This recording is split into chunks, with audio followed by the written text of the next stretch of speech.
begin, however, I want to just pay my respects to the people. Unfortunately, 2 are no longer with us. Brown University, 9 injured, and 2 are looking down on us right now from heaven. And likewise in Australia, as you know, that was a terrible attack, 11 dead, 29 badly wounded. And that was an anti-Semitic attack, obviously. And I just want to pay my respects to everybody. I must say in Syria also, we had an attack in Syria, and we had 3 great patriots terminated by bad people, and not the Syrian government. It was ISIS. Syrian government fought by our side. The new president fought by our side. But I just want to pay my respects to the families. We also had 3 injured, but 2 of them are already out of the hospital, and 1's going to be okay. But we lost 3, so it was a rough day. But to Australia and the Prime Minister, to everybody that we know so well, we get along with so well. How is it going out there, my fellow world patriots? It is indeed Sunday, I believe, right? Yep, Sunday, December 14th, 2025. And as you see there, we have President Trump talking about quite a few shootings, which I'm sure we'll probably get into a little bit. Of course, we had the Brown University shooting, which he was discussing. And then overnight, there was one over in Australia as well. So a lot of things cracking off here. They originally reported the guy was in custody for Rhode Island. That was not true. This morning, they're saying that there is a person of interest in custody as we stand here. We'll probably show you a little bit of the shootings in Australia, like a beach, 2 guys walking around with rifles. And then there was somebody that basically jumped on one of them, and then kind of a shootout ensued. But it's been a long time since I had my brother here, my brother from another mother on here with me, and I thought what a great day to have him on would be a Sunday where we can have a nice, chill, relaxed talk and do some news and do some origin stories, maybe a little bit of my buddy. But Matthew, TNFM, what is going on, brother? Are you there? Are you there? Is the microphone on? Yeah, it's on, buddy. I'm having some issues here like normal, but yeah, I'm here. Barely, but I'm here. We're here, baby. That's all that matters. And yeah, I'm just trying to come in here and save a couple photos here. But I mean, what do you think, dude? It seems a little coordinated to me that we have a couple shootings. I mean, I understand there's one in little old Rhode Island, right? But then we have one over in Australia and Syria as well. So, 3 different areas, 3 different shootings. Seems a little weird to me, right? I mean, I don't know. Maybe it's just me. What are you thinking? Nah, it's totally you. It might be, right? Let me see. Trying to save this bad boy here. Yeah, I mean, dude, it was a weird situation too. We had to wake up and see these dudes walking down the street essentially in Australia and just popping off rounds, and you're hearing, people shooting and whatnot, and you're like, what the hell's going on? And massive shooting. But same thing here in Rhode Island yesterday. What I didn't like, Matthew, is that they kept saying essentially all night that this was like an act. It's not over. This isn't over yet. It's an active situation still. And I'm like, it was 8:30 at night, and the shootings happened at 4:20. And I'm like, dude, there hasn't been a shot in 4 hours. I said, like, the whole idea that you're panicking everybody and telling everybody, hey, it's still active, scaring everybody. But it happened inside the engineering section of Brown University where they were taking finals, essentially. And right outside of that area is, a pretty busy area we call Thayer Street, where they have a lot of, like, I don't know, like trendy restaurants and stuff like that, and, like, little stores and stuff like that. So you have, like, an area that's somewhat of a neighborhood, somewhat of a store, but then you have college campuses around there as well. So pretty interesting course of events though for the last 24 hours. What are you making of the global scheme? Let's just ask you about what your overall thoughts are, and then we'll maybe go into how we met, a love story many moons ago. But what's going on with you, Matthew? What are you most focused on these days? Well, right now, just trying to focus on everything, drive you, crazy. But I got a lot going on, as you know, with personal things and um, job transition. But yeah, it's definitely the most concerning thing I have right now, Mike, is trying to find some stuff. I'm just apologize. I ran late trying to get everything joggling together here. But my biggest concern is uh, folks are, ever since we met when I was on YouTube. By the way, speaking of YouTube, I was not expecting that. That's Worry crazy. about it is crazy. That stuff's been going on ever since I started doing shows with Cody Snodgrass, if you remember back in the day. He's no longer with us, but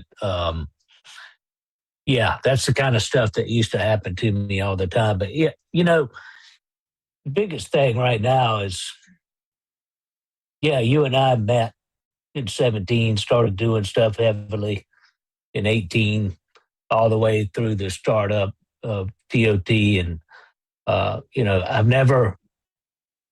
seem to get either directly or indirectly, I find myself continuously getting targeted by a certain folks in the movement.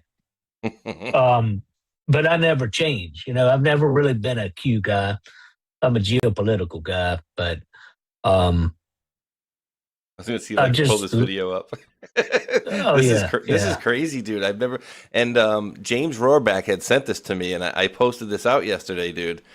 I've never seen anything like this, dude. I've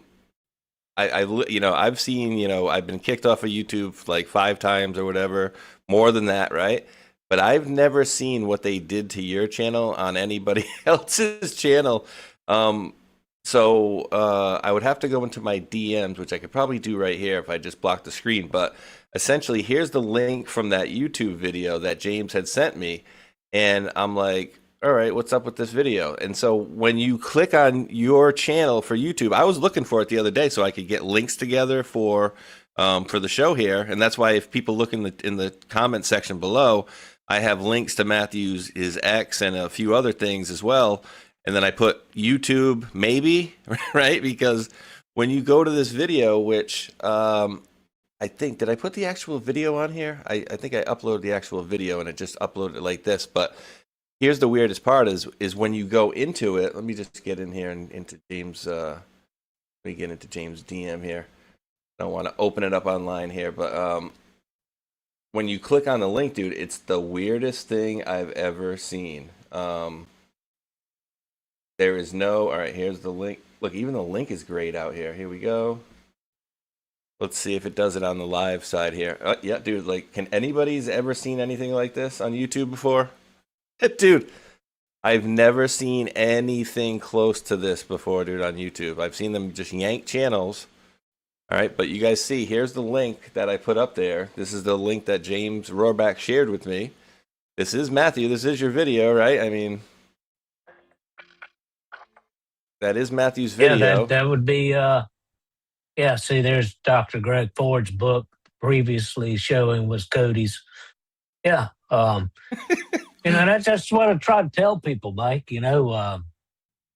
Nobody seems to want to believe me, but I'm glad we're getting together and providing some receipts because, here lately I've aligned myself with John gentleman from New Jersey named Marlon, right? With you guys doing American X Live. You guys doing a lot of spaces, right? Well, he does spaces Monday through Friday, 8 a.m. to 12 noon Eastern time. He never wavers. He's like you. He doesn't waver. He doesn't quit. He does these spaces when he's working. He owns a drywall. He's like me. He's not hard to find. He's got a drywall business in the area, and he does these spaces every day. about local action, child trafficking. We covered, mainly Marlin, but highlighted the issues with trucking. Now he's teamed up with a gentleman here in Mississippi, doing awareness of our packing facilities around the country. You know of all the numerous packing facilities that went bye-bye during the Biden administration, NIE, Obama. Yeah. All this stuff ties in together, right? Till we have the outrageous, knowledgeable, walking brain still of RDoc on TOT. Him and I, it was just, I understand why we can't have RDoc and me on the same show, because it would be like 4 or 5 hours. It's just no way. But so where am I going with this? You pointed this anomaly out. That's like 1 out of 1,000 anomalies. I was literally on a show with Cody one night. He was up at his cabin, like 9,000 feet altitude. I actually went up there in 19 and saw him, met Cody. He gave me a few things to just basically solidify what I had pretty much already knew. But, Cody was a black ops operator for the CIA. As I told you this in the past, Mike. He was. Didn't they ask him to take down one of his missions? I believe. Didn't they request that he the mural building? Yes, he performed the and that was Oklahoma City building, right? Yeah. Yes, which he declined. He was asked. He did, and later on, Timothy McVeigh. Which did you know Timothy McVeigh was actually at Waco in really? Waco, Texas? Yeah. What was he as an agent or? Well, that's the crazy thing. No one really knows, Mike. Cody showed me that. Then later on, he was brought in as history is now history. He was executed and rolled in the truck full of fertilizer, right? And the mural building, Oklahoma City bombing. And Cody was supposed to take part in that, and he refused. And that's when his life changed. The folks that he had been working for, they all came after him. And then that led to Mena, Arkansas, and the other ops, and Clinton, and Bush, then later on, folks tied in with the Obama administration when he came out with his story, late 17, early 18. They came after him pretty hard. And tried to kill him a few times, right? At the end of 3 the day. times. And at the end of the day, is that what they end up killing him, or did he end up dying of like some natural causes, or what? Well, I don't have any. He died of, basically he had pancreatic cancer. And coincidentally, when we were doing this show, he was up at the cabin. We were talking about 5G. And we were talking about what we're seeing. A little bit of what I want to talk about today is artificial intelligence. Yeah, he talked about. I'm convinced it's like part of it is part of them to take over things, and part of it is a scam, I'm believing. But hold on, but let me keep that train of thought just for 1 second. I just want to make sure everybody out there is clear as to what's going on here on this quote YouTube channel. Whoa, okay, wow, I really like this video that who put together? Oh wait, I can't even see what channel made this video that I have a link for. I'd sure love to share this out with my friends. No share button, of course. I could share the link up top here, but dude, it does not even show, other than because you put your branding on the video, it does not even show a friggin' channel put this video together. Like I'm so dumbfounded to this dude. Like you should really be honored. That's like what we call a badge of honor, dude. You know, just getting kicked off of YouTube, but they went to like special lengths to screw with you, bro. Like there's, and, you know, and believe me, I know what that compliment feels like. It's like, yeah, great. They just freaking ripped my channel away. Yes, I feel so great, a badge of honor. But it's like, dude, clearly Matthew was interviewing some people and having a lot of people on that they didn't want to have get that word out to everybody. I mean, has anybody seen anything like this before? And before I hand it back to you, Matthew, I want to give Miss Wheezy a big hat tip. She's had a little issue with her computer and not being able to get onto Rumble. So we love you, Wheezy, and we wish you could get on here, and we'll get you back on. We'll get that computer issue or whatever the issue is squared away that's not allowing her to log into to Rumble here. So she's not able to be in the chat with us, but she's here in spirit. But she's here, so that's good. So yeah, Matthew. You said you wanted to kind of get into the AI talk, and you know, with the AI stuff, like I understand what they're going to do. Like they're already going to be removing a lot of people's jobs and stuff like that. But when I say scam, dude, like I think half of the time you ask the AI something, it gives you a wrong answer, right? And for me, it's whatever's loaded into that machine. So like ChatGPT, you know, whatever the makers of ChatGPT loads and allows them to put in are the things that we get to see, right? And then same thing with Grok and all these other ones. But what are your concerns about, you know, basically taking over the world essentially type of stuff, or what are we getting into? Well, first, let me get back to the mic. I'm still learning how to get this Zoom thing. But yeah, shout out to Miss Wheezy. She's been with you a long time, and I can relate because I didn't even think I was going to get into this show.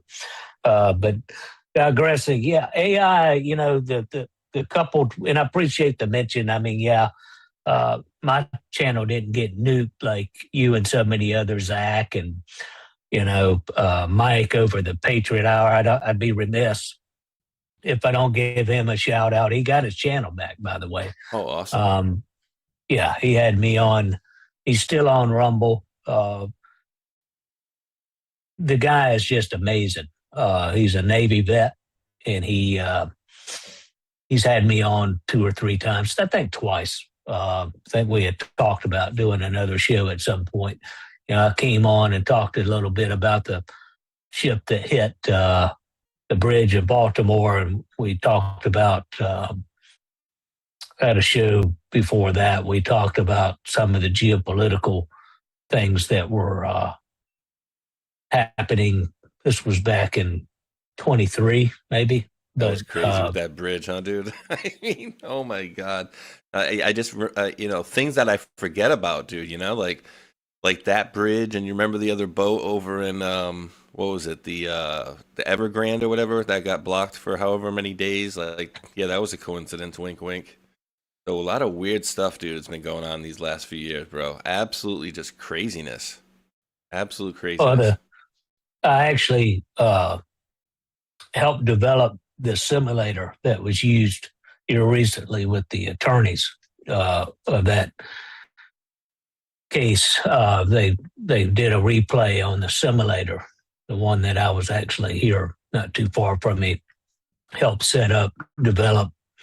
The gentleman who, you know, had me come in as a subcontractor actually work with this attorney firm for a week. They've determined that it was wiring. You know, at first they thought it was bunkering fuel, the wrong style bunkering fuel used on the departure. But, you know, I went on the Stu Peters show and a couple others. Just right after it happened. I went on with Colonel Rob Manis, you know, and everybody was asking me, was the ship hacked? You know, you would have thought I threw the lady's cat across the room. You know, talking about the tugboats, you know, something I've done for a long time, docking ships.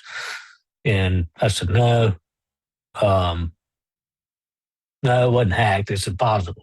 But I wasn't viewed very well. Let's just say that. I didn't go along with the narrative. But, you know, a lot of this stuff that's going on, hat tip to you because we talked a few times here recently. I've been on a few spaces and was on with Miss Carmen. She does the round table. She's done very well. She's with the American X Live community. And, you know, we had Alpha join in the space the other night. And I had a back and forth dialogue with him. And yeah, you know, I've had a few folks in the movement that do real well. Some of the folks attached to that, they come after me, and I'm Mike. I'm exactly who you hear in person. Oh, I know. That's what Marlon and I say all the time. You look in the whites of our eyes, you're going to get the same thing that you see or hear online. I'm too stupid to try to pretend to be something that I'm not. I'm too honest for that. I've had multiple people. You just don't know what their true intentions are. But then I have that same, hope what I'm saying makes sense. I've always tried to put out good information. And if I'm wrong, I'll correct it. I don't have an agenda doing this. It takes up a lot of time, as you well know. You do 3 or 4 shows every week. There's a lot of work that goes into this. And, you know, a lot of folks don't know who I am because of what you just showed and other things that's happened over the years. I never got a lot of traction. I don't get a lot of traction on X, to be honest with you. I lose probably 20 or 30 followers a week. And I know maybe, I don't know why that keeps happening. A lot of folks that share the same similar content that I do, their channel does nothing but grow. I don't know, but maybe it's just my charming Southern personality. Well, it's either that or I'm just being, you know, what do they call that? Depression. 100%, bro. Yeah. Maybe I'm just being out of the norm, suspicious, I guess. But well, it didn't help. It didn't help that we were doing a lot of videos together before, Matthew. That never helped out, right? Let's set the table a little bit for the folks out there, right? So we were doing quite a few videos in the early days together. That certainly didn't help you out, right? But then you started doing videos with Cody Stargrass, which I'm sure was pretty high on their list of things that they wanted to get, you know, kind of blocked out there that they didn't want the folks out there to know about. So I'm sure it's, you know, it's more about the topics that you're discussing that other people really didn't have access to, you know what I mean? And then, you know, you're kind of, you know, doing stuff with, you know, Colonel Manus and some of these other people out there as well, that I think the mainstream they don't want the word to get out, or they don't want the truth or the things that we're talking about to get out. So it is a badge of honor. Yes, it's very frustrating, but like, again, dude, I've never seen anything like this where a channel is just completely nuked out over here. But this is why we're here, though, dude. You know, we both, like you said, dude, you're losing, 30 whatever followers a week or whatever on X. And it's the same thing for me, dude. I keep cresting the same, you know, oh, look, I just hit 39,000 followers again. Oh, cool. Next week. Oh, look, I just hit 39,000 followers again. 2 weeks later. Oh, look, I just hit 39,000 followers again. So they put the brakes on us majorly, bro. For whatever reason you want to say, I don't know, but 100% they have been suppressing, you know, 100% they've been suppressing you and me and a lot of other folks out there as well. So it's not just like it's just us two, but certainly we've gotten the bad side of it, or the brunt side of it, I would say. No?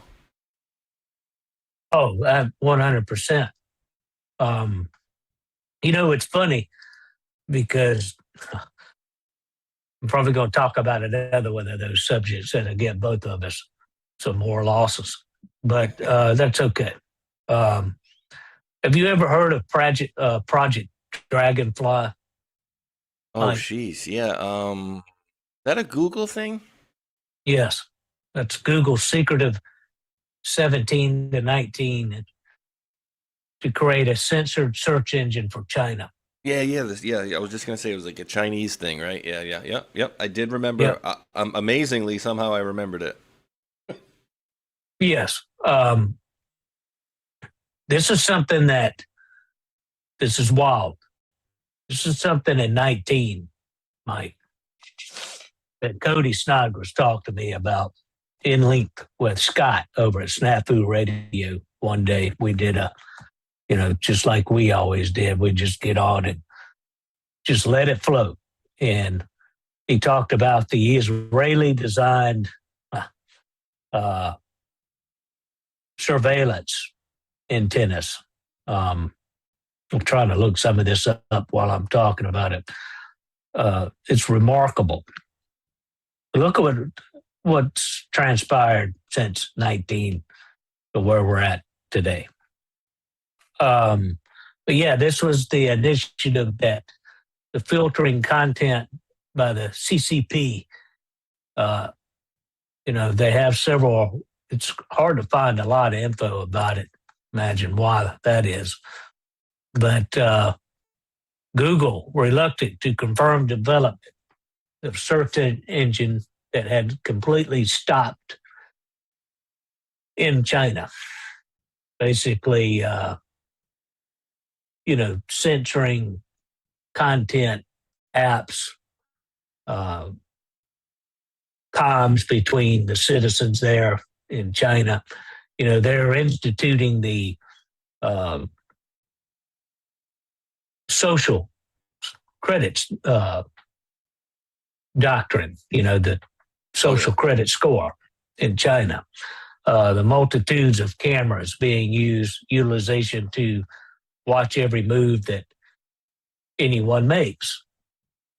That's why I was a kind of suspect. You talk about weird things. Being told that there weren't a lot of cameras at the university where Charlie Kirk was assassinated. Yeah. I'm thinking, really? Well, there's cameras everywhere else.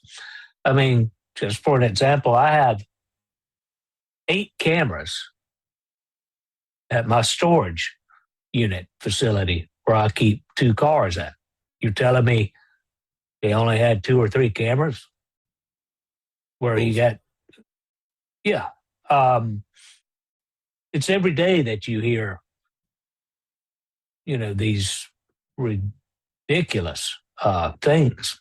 But, we talked about this in 19 with Cody, and he told me, Mike, the hair stood up on my neck 2 days ago when I heard that Larry Fink was with Kushner. And Witkoff. Yes, who is tied in very heavily with the gentleman Peter Thiel with Palantir. And you see this push for the AI release in this country. Now, I do understand that the United States has to invest heavily, develop, et cetera, into AI to keep up with the rest of the world, because that's what's, unfortunately, that's what's going to happen. But, you've heard Elon Musk even himself ask the question, what scares him the most? He answered with artificial intelligence. Really? Yes. The capabilities of where it's going to go. I mean, you walk into a regular convenience store, you'd hardly ever see, I don't know how it is up there where you're at, but down here even, where in southern states are usually behind in northern states as far as rollouts. But even now, you roll into Walmart and you see maybe two or one cashier, actual person. Now it's self checkout. What I'm hearing is coming is you're not even going to have to do that anymore. Through the use of artificial intelligence and Apple Pay and Google, you're just going to be able to pick up a bunch of items and you're going to be able to walk right out the door. Yeah, they do that in Japan already, I think, right? In certain places? Yes. Probably China as well. Think about that. You hear about these smart cities that they're developing.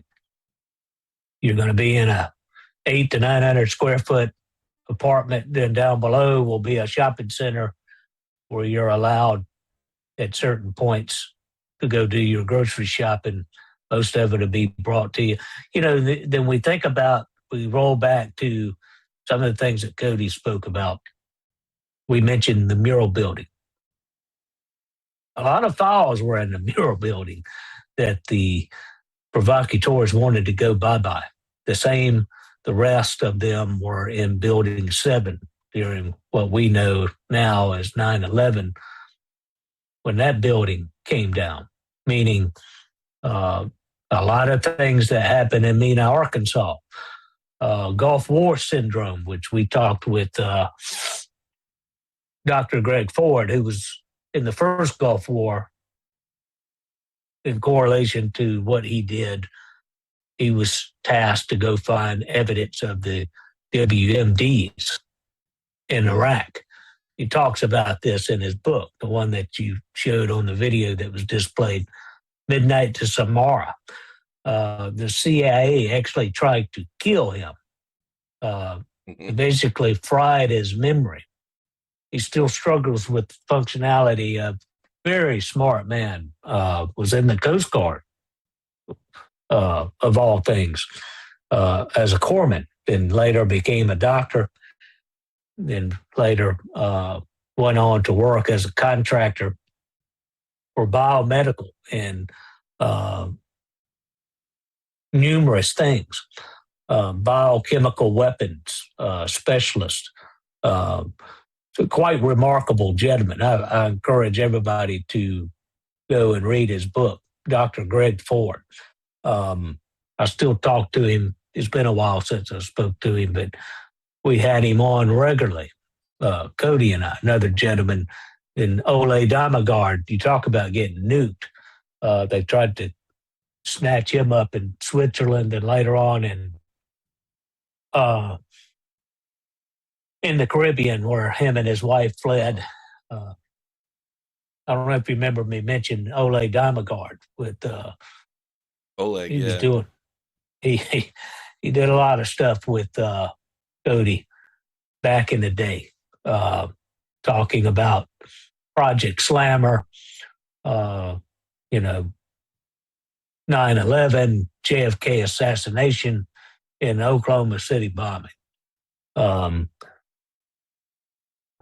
So there you go. That's one of the reasons that they try to make me go away.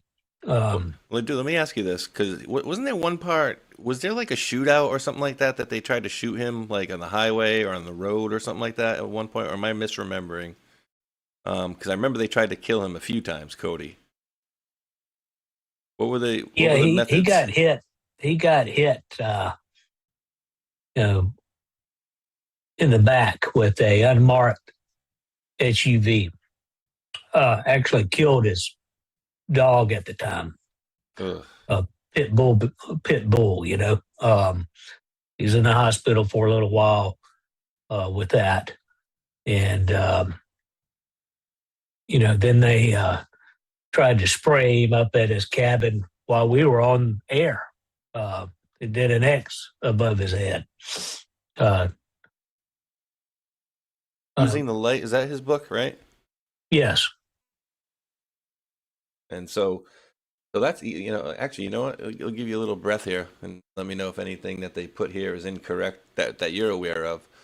It Says Robert Cody Snodgrass was an independent contractor for the CIA for 20 years. He has since come out and has been exposing the illegal black ops activities he took part in. He was offered $1 million to blow up the Alfred Mira building, federal building in Oklahoma City in 1994. He turned down the offer and at that point became a liability. I mean, it's just like a movie, right? It's like, hey, we're going to have you go kill this guy. Oh, no, I have a conscience. I don't want to kill that person. Well, guess what? Now you're that person's name on the list, and now they're going to come kill you. Timothy McVeigh accepted the offer and played an active role in April 1995 bombing. As a whistleblower, he wrote the book called Choosing the Light. He also began doing public interviews in December 2017. I was able to interview him in 2018. This is below. So this is, I don't even know who this is right here. Uglytruth.com. But apparently they interviewed him as well, and here's his book, Oklahoma City Bombing. Yeah, it's so just for anybody who doesn't remember, there's not a lot of you guys that were back in the day here. Me and Matthew met when I had like what 1,200, maybe 1,000 followers or something like that on YouTube, and you had like what 4, 5, 6,000, something like that, 10,000 at that time. You remember how many you had? No, actually no. It's been a minute. It was multiples of mine though. Whatever your following was on YouTube at the time was multiples of mine. So if I had 1,200, at least you had 4,000 or 5,000. I want to say something like that. It's when me and Matthew met, and then we bumped into Ardoc and Hulkinator. And as I put in the description of the Rumble and the Pilled and the YouTube here. Matthew is actually, for those of you who are not aware, he's one of the 4 founding members of the Table of Titans. And actually, while we're at it, Matthew, why don't we We bumped into a lot of people, some good, some bad. Oh, we can talk about some of that for sure. And we were actually just raided a little while ago by Tron. So his show just got ended, and he raided us over here. And then as I'm looking in the chat, I see Mr. Swick dropped a $17 Rumble Ring. He says, wish I could stay. Got to do chores. Have a blessed day, everybody. Thank you, Mr. Swick. He's the one that made that awesome crazy frog intro for me. That's 1 minute and 17 seconds. So really enjoy that one. And he actually worked for, I won't say what company, but he works for basically a video game company that does some awesome games. So. And then Bone Tip, thank you so much again. Dropped another 5 subscriptions to the channel over there. I appreciate that very mucho. And so let's see, Matthew. So me and Matthew met when, about 1,200 followers. He had about 4,000. We bumped into, were we talking to S at that point? Before we bumped into Table of Titans? I forgot how that went. I think it was me, you, and the doctor that kind of bumped into Ardoc and Hulk, wasn't it? I'm pretty sure that's how it went. Yeah, I remember we were doing Blog Talk Radio, and yep, that's the days that, and I mentioned this. I've asked a couple big accounts, and don't really, it's neither here nor there, but I always find it funny. I hear all these guys, on these spaces and whatnot. And, I ask them a question. I said, do you know who Steve Motley, the retired Marine, is? And they're just dumbfounded. And I'm thinking, here I am covering what I cover. And I have some people question me. They label me this or that. And I'm thinking, okay. You don't know who Steve Motley is? Well, Steve Motley, you and I met pretty close proximity. And as far as I know, Mike, I could be wrong, but he was one of the first to start covering Q.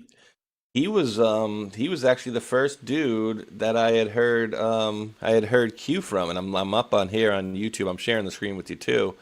But he had around 40, 50,000 followers back in the day, and he ended up passing away, I believe, to cancer. But great dude, and people apparently obviously making his channels here or copying his channels. But this was him right here and here, and I remember like it was yesterday. I was sitting on a forklift driving through work and had my headphones in, and I hear him go, "Hey man, you got to check out this Q feller." And I'm thinking, Q feller, what the heck is that? He's like, "Man, this guy's dropping all sorts of information, blah blah blah," and I'm like, "All right." And that was like, I don't know, maybe the second or third week in November of 2017. And I had already been doing, like the constitutional type videos before that. And so basically, as he was starting to say, like, "Hey, you got to check out this Q guy," I'm like, "What the heck is this?" And so I took a step back for probably, a month and a half, and I never even put my first Q video out until January 1st because I wanted to see, like, what was going on with it, like, what kind of information were they dropping, and I had no way to verify whether it was what it was connected to President Trump or not at that time. You know what I mean? Like, because they hadn't started putting out crazy amounts of proof that I had seen, and so once they basically did and started connecting it to President Trump to where I felt solidly that yes, they were connected with Trump and it wasn't some dude in his basement, that's when I started making the videos on. January 1st, 2018 was my first Q video, and it was that remember the Julian Assange stringer. The basically he put Maya Paper Planes video on a Twitter post and then had like a string of like random long numbers, and then people were like, "Oh, is that like a Dead Man Switch or what is that or whatever?" But I jumped on the skull and bones that happened to be in the video, and that's kind of what I centered my video around, was that she's talking about skull and bones and this, that, and the other. I said, Julian Assange is posting this. Maybe he's talking about skull and bones. I don't know. All I know is I woke up and I had like, I don't know, 8,000 views on a video when I was used to getting like 1,200. I was like, oh, a lot of people are into this stuff too. That's cool. So yeah, but Steve Motley, man, he was the man. He was the first dude that I had heard mention Q at all. So yeah, he was big hat tip and salute to you, brother. I don't know what they did to his original channel. But he basically did have, like I said, 40,000 followers or so. What do you think, dude? Should I play a little bit just so we can get a little a look, Dee? Should I get a second just so people can see his energy, dude? I mean, he always had great energy. He was always super happy. Really good dude. Well, greetings, my dear friends and fellow patriots. How is everybody tonight on this Thanksgiving Eve? It's been a few days, and I've missed you all terribly, and I hope you've missed me a little bit as well. But listen, Yes, it's time. It's time for me to get behind this camera and give you some knowledge and some information that you can take to that Thanksgiving dinner table with you tomorrow. And you may be able to use some of it as a conversation starter. You may be able to share some of these little vignettes of knowledge and truth that I'm going to impart with you here tonight. Dude, is that just not exactly how you remember him too? Oh, 100%. I met Steve actually before you and I connected. Yeah. I'd like to say I might have a small part in him saying that day. I met him through the guy here, it's a big heads up, wink, wink. Jesse. Yeah. And, for what it is, BP Earth Watch, he does some good content. That's a big heads up. Big heads up. And him and Steve used to do this Blog Talk Radio. I remember, I think it was on Friday nights. And they got together and started doing it pretty heavily, routinely, setting a frequency. And they had a call in one night. This is back in the day. Like, this is like when I first got on YouTube. And I got through. They took my call. And that's when Steve and I connected, because I might have went kind of ham that night on the phone. And no, you? No, me? No. I got pretty passionate and was talking about a few things. And Steve and I connected shortly thereafter. And the rest is history. I mean, you know, he had a lot of energy, Mike. He just was nonstop. The big thing that people don't know is what you just mentioned. He was one of the first to talk about Q. He reached out to Praying Medic, Dustin Nemos, if you remember that. See, most people don't even remember that gentleman.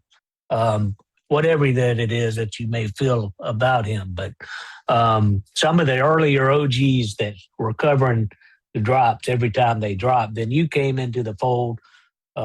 You've always been better at making videos than I will ever be. And I think Mr. Motley noticed that because I shared a couple of them with him. I said, hey, you need to, I'm going to try to, I'll remember it. You know, I said, I'm going to try to get in touch with this guy. I don't know who he is, but this guy he's got it going on. I mean, look at his presentation and da-da-da-da. And he was just blown away, Mike, by your videos. And it's important. It's not for us. It's just, you know, it's important for me to let folks out there know it is important because of what Steve did. He absolutely went out to all the rallies. I mean, you remember he had that Honda Accord with the big red peel decaling on the back of his car. And I mean, he really put it all out there, man. And he did interviews. I mean, I think he went to 25 Trump rallies, man. Yeah, he went to the all over the country. Million MAGA march in D.C. here. He says he talks about it right here or whatever. But yeah, dude, he was out there, and yeah, unfortunately, you know, we lost a good soldier here. I forget what type of cancer, but he passed to cancer, I believe it was. But yeah, a tremendous loss, and these were the foundations to, you know, how we kind of got into doing this stuff, and you know, this was kind of our foray into this stuff. And you know, Matthew, we never even said in the beginning, you know, we discussed that you've been driving tugboats and stuff like that, and I don't know how much you want to, for one, or two, are allowed to talk about, but you know, what got you into driving tugboats? What career did you have before that? Yeah, I mean, you've known me a while. You've kind of, we call them sea stories, Mike. So you've heard my multitude of sea stories. I've been in this business for probably, 25 years. I've had a Coast Guard Mariner credential, used to be called license, but tell everybody how old I am. But, you know, I've probably had a license longer than some have been alive. February 99, the year before I met my better half. But I came out of the Coast Guard in 98. And that's the reason and recency news of what's going on over in Venezuela. I was a part of that for 3 years and 7 months doing that, of what's happening now. It's been going on for a long time. We can talk about that here in a minute. But yeah, I started off in the Coast Guard, got out, got married, worked offshore, you know, for a little bit in the oil and gas industry, I guess you could call it. But it's what I've always done. But as you well know, I mean, I'm still doing it. Maybe going up north to do it. I've been asked to dock ships up in New York. Yeah, come up to New York. Yeah, baby. Come on up to New York. You can park the car in the yard. Absolutely. I'm hoping it's not a car. I'm hoping I just stay on the tugs and stay out of cars, because I heard it's pretty wild.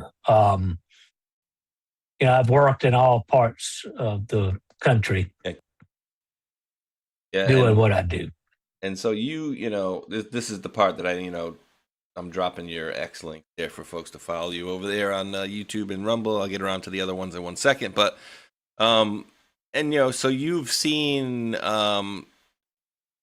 like you're talking about some of this drug interdictions or drug interdictions and stuff like that. So let's just say you guys aren't just driving around your boats and cleaning your boats all day, right? You guys are actually doing stuff, which entails sometimes you guys will come up. Well, not just sometimes. I think probably quite frequently. I mean, how often would that situation come about? Like when you guys were doing that type of stuff, like was that a daily thing? Was it multiple times a day? Was it once every couple weeks, every couple months that maybe you guys would get an interaction with another vessel that you guys had to either board or whatever, or that had drugs on it or something like that? Was that like a crazy amount, or was it kind of on and off, or what was that like? Best way to describe it, Mike, was it was a lot of cat and mouse. As far as the patrols that we went on, which range from the outermost international waters of the East Coast and beyond, Gulf and Gulf of America now, to the inner workings of the Caribbean off of Venezuela, Colombia, even off of parts of Puerto Rico, which coincidentally I mentioned the other day, which I never checked into with everything going on. But it used to be if a drug vessel or contraband carrying vessel, known as to some fishing boats, wink, wink, whatever, gets into Puerto Rico, this stuff would not have to clear customs. That was one aspect of it. We also see these boats, these food grade drums you see on these boats. A lot of them, Mike, they're full of fuel. And this most we call that middle part of the vessel. That's where they carry the contraband. A lot of times. A lot of this stuff is done in semi-submersible type craft or actual submarines. We saw a lot of that even then. There was a video from, I think, a year and a half ago, maybe, where you see the Coast Guard lead-out unit actually jumping on top of the submarine, and they open the hatch, and they basically ascertain and seize this semi-submersible vessel. And the reasoning they do that is because it has a low horizon visual pickup, because a lot of times these vessels would move at night. We would use, according to today's standards, it was very crude night vision, scopes or night vision goggles that we would be utilizing on the cutter there it is, yeah. We would be searching for these types of vessels all the time. So, to answer your question, it was an ever day-to-day scenario where you may go a few days not see one contact. Then there would be days we would see quite a few of them. A lot of times we were given intel and tasks to go, where to rendezvous, if you will, with some of these smaller boats going to a mothership. It just depended on where we were at and what was going on. But, I've literally been involved with a lot of marine interdiction. I've been shot at. I've had to go assist boarding team members. Mainly, I was the boat driver, actually, the boat that left the cutter, the inflatable. It was called the coxswain, and I would be between the asset being boarded and Coast Guard cutter.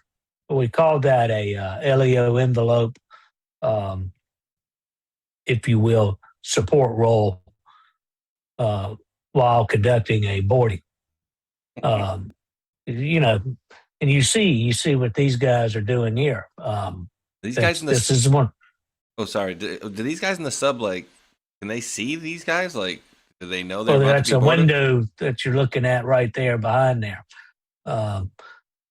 See those white things? Right.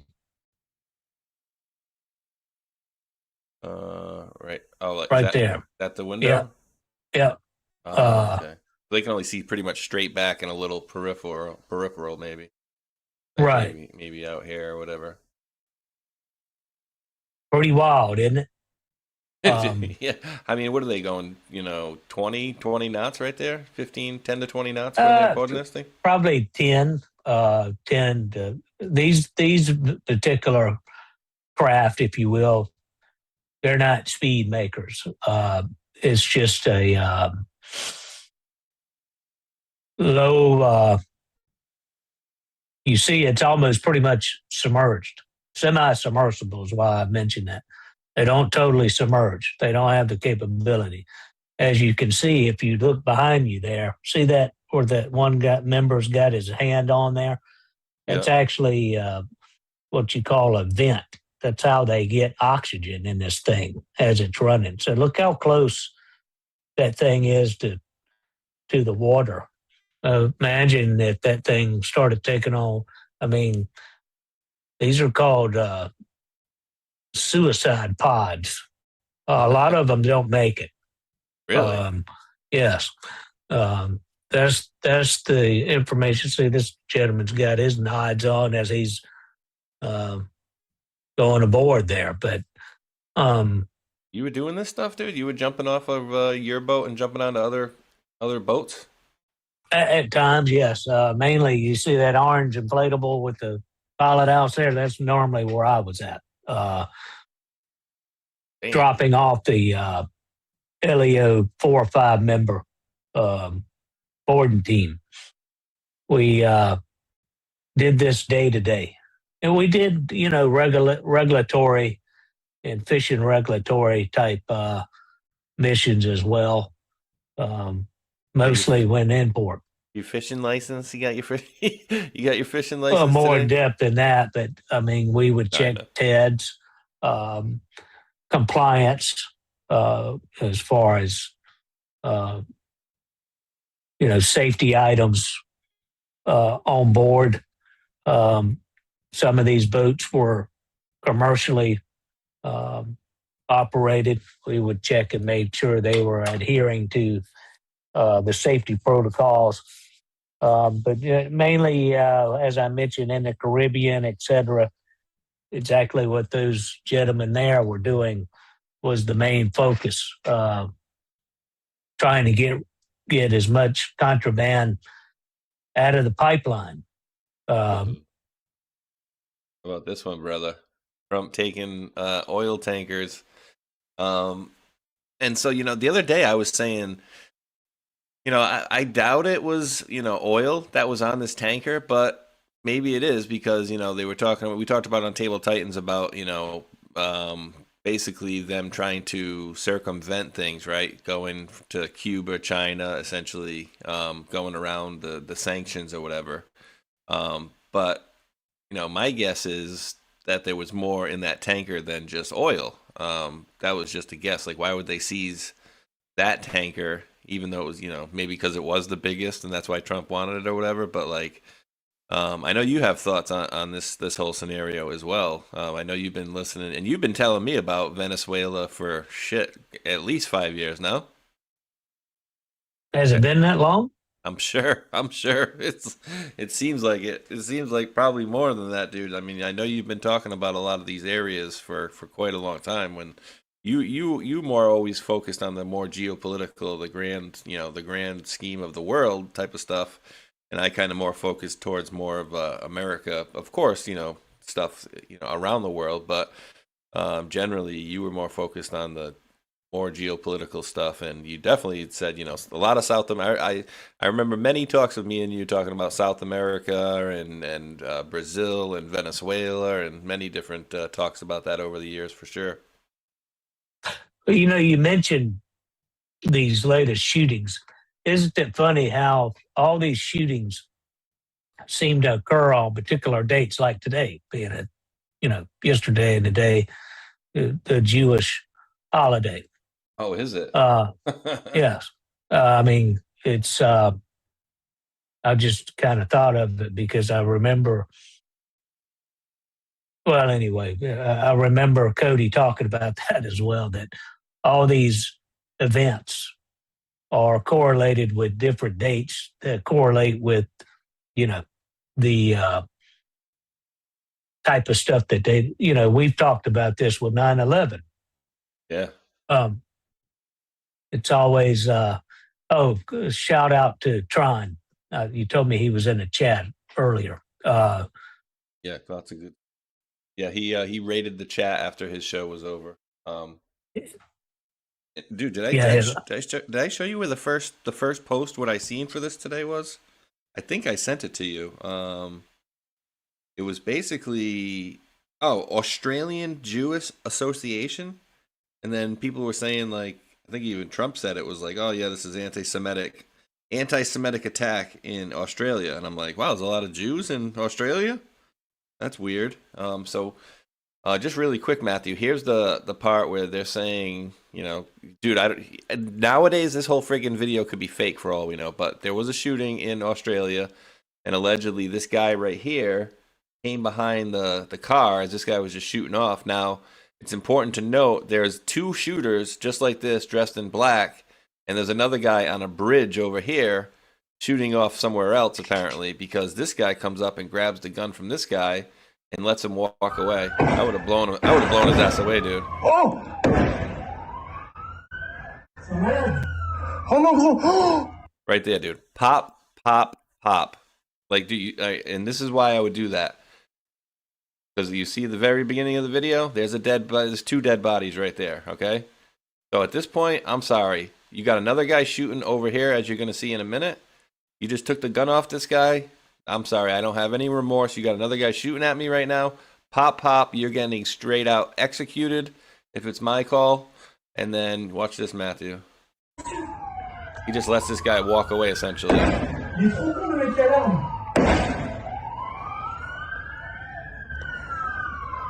Very strange. Right? And this guy's waving like, yeah, hand up. All right, great. You just let the dude walk away. And this guy doesn't know what to do. This guy's throwing rocks at him. Now watch this. This guy's still shooting.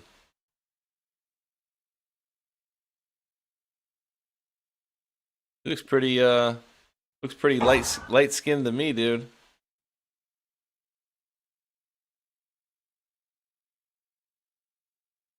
Just weird, right? Like, we have that, and then we had apparently we had a shooting in Syria where a few officers, or I don't want to say officers, but a few Americans were killed. And then we also have another situation in Rhode Island where I mentioned last night. They originally did report, Matthew, that the President Trump reported, because the Providence police around here reported that the guy was he was in custody, but he had not been.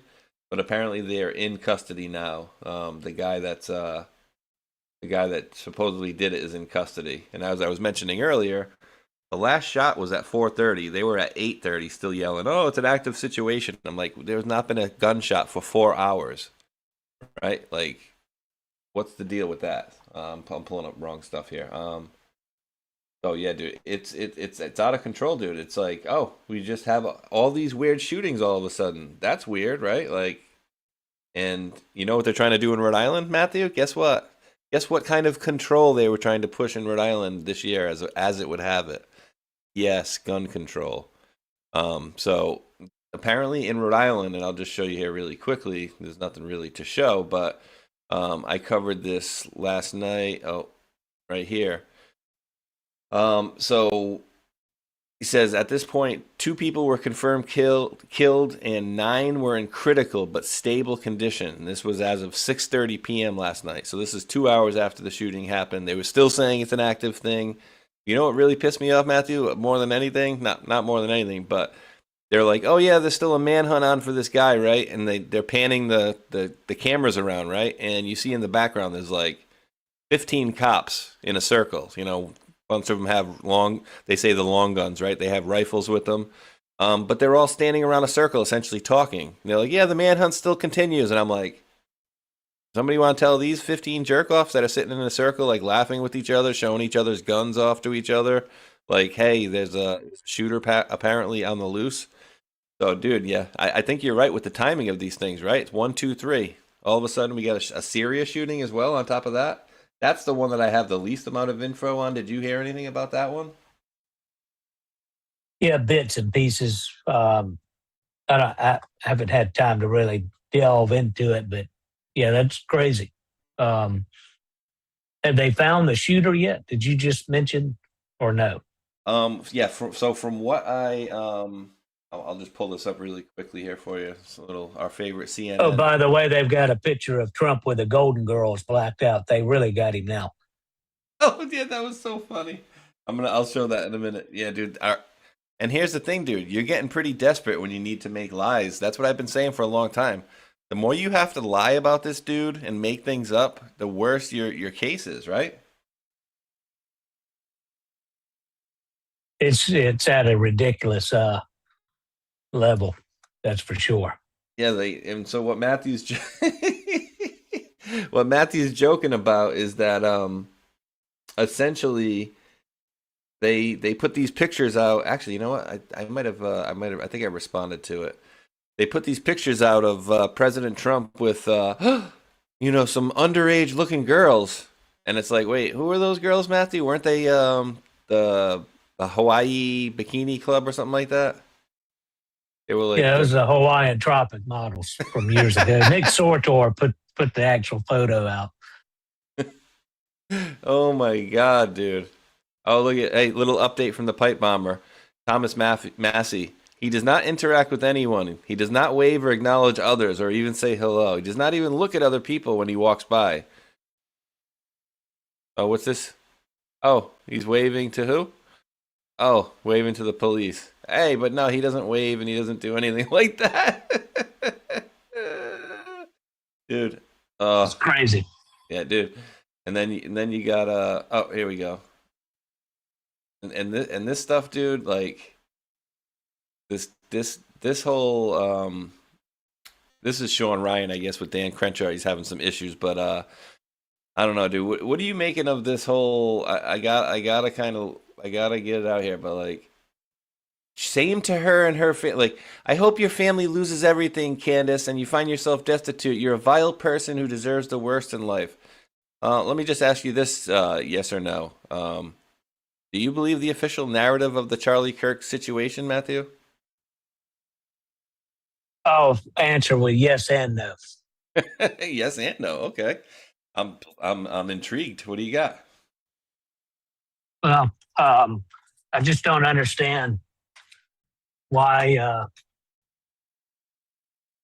it's almost like it was done on purpose to divide the movement. Right. It's some are saying that this shooter was involved. Some are saying no way. Some are talking about the explosive microphone. What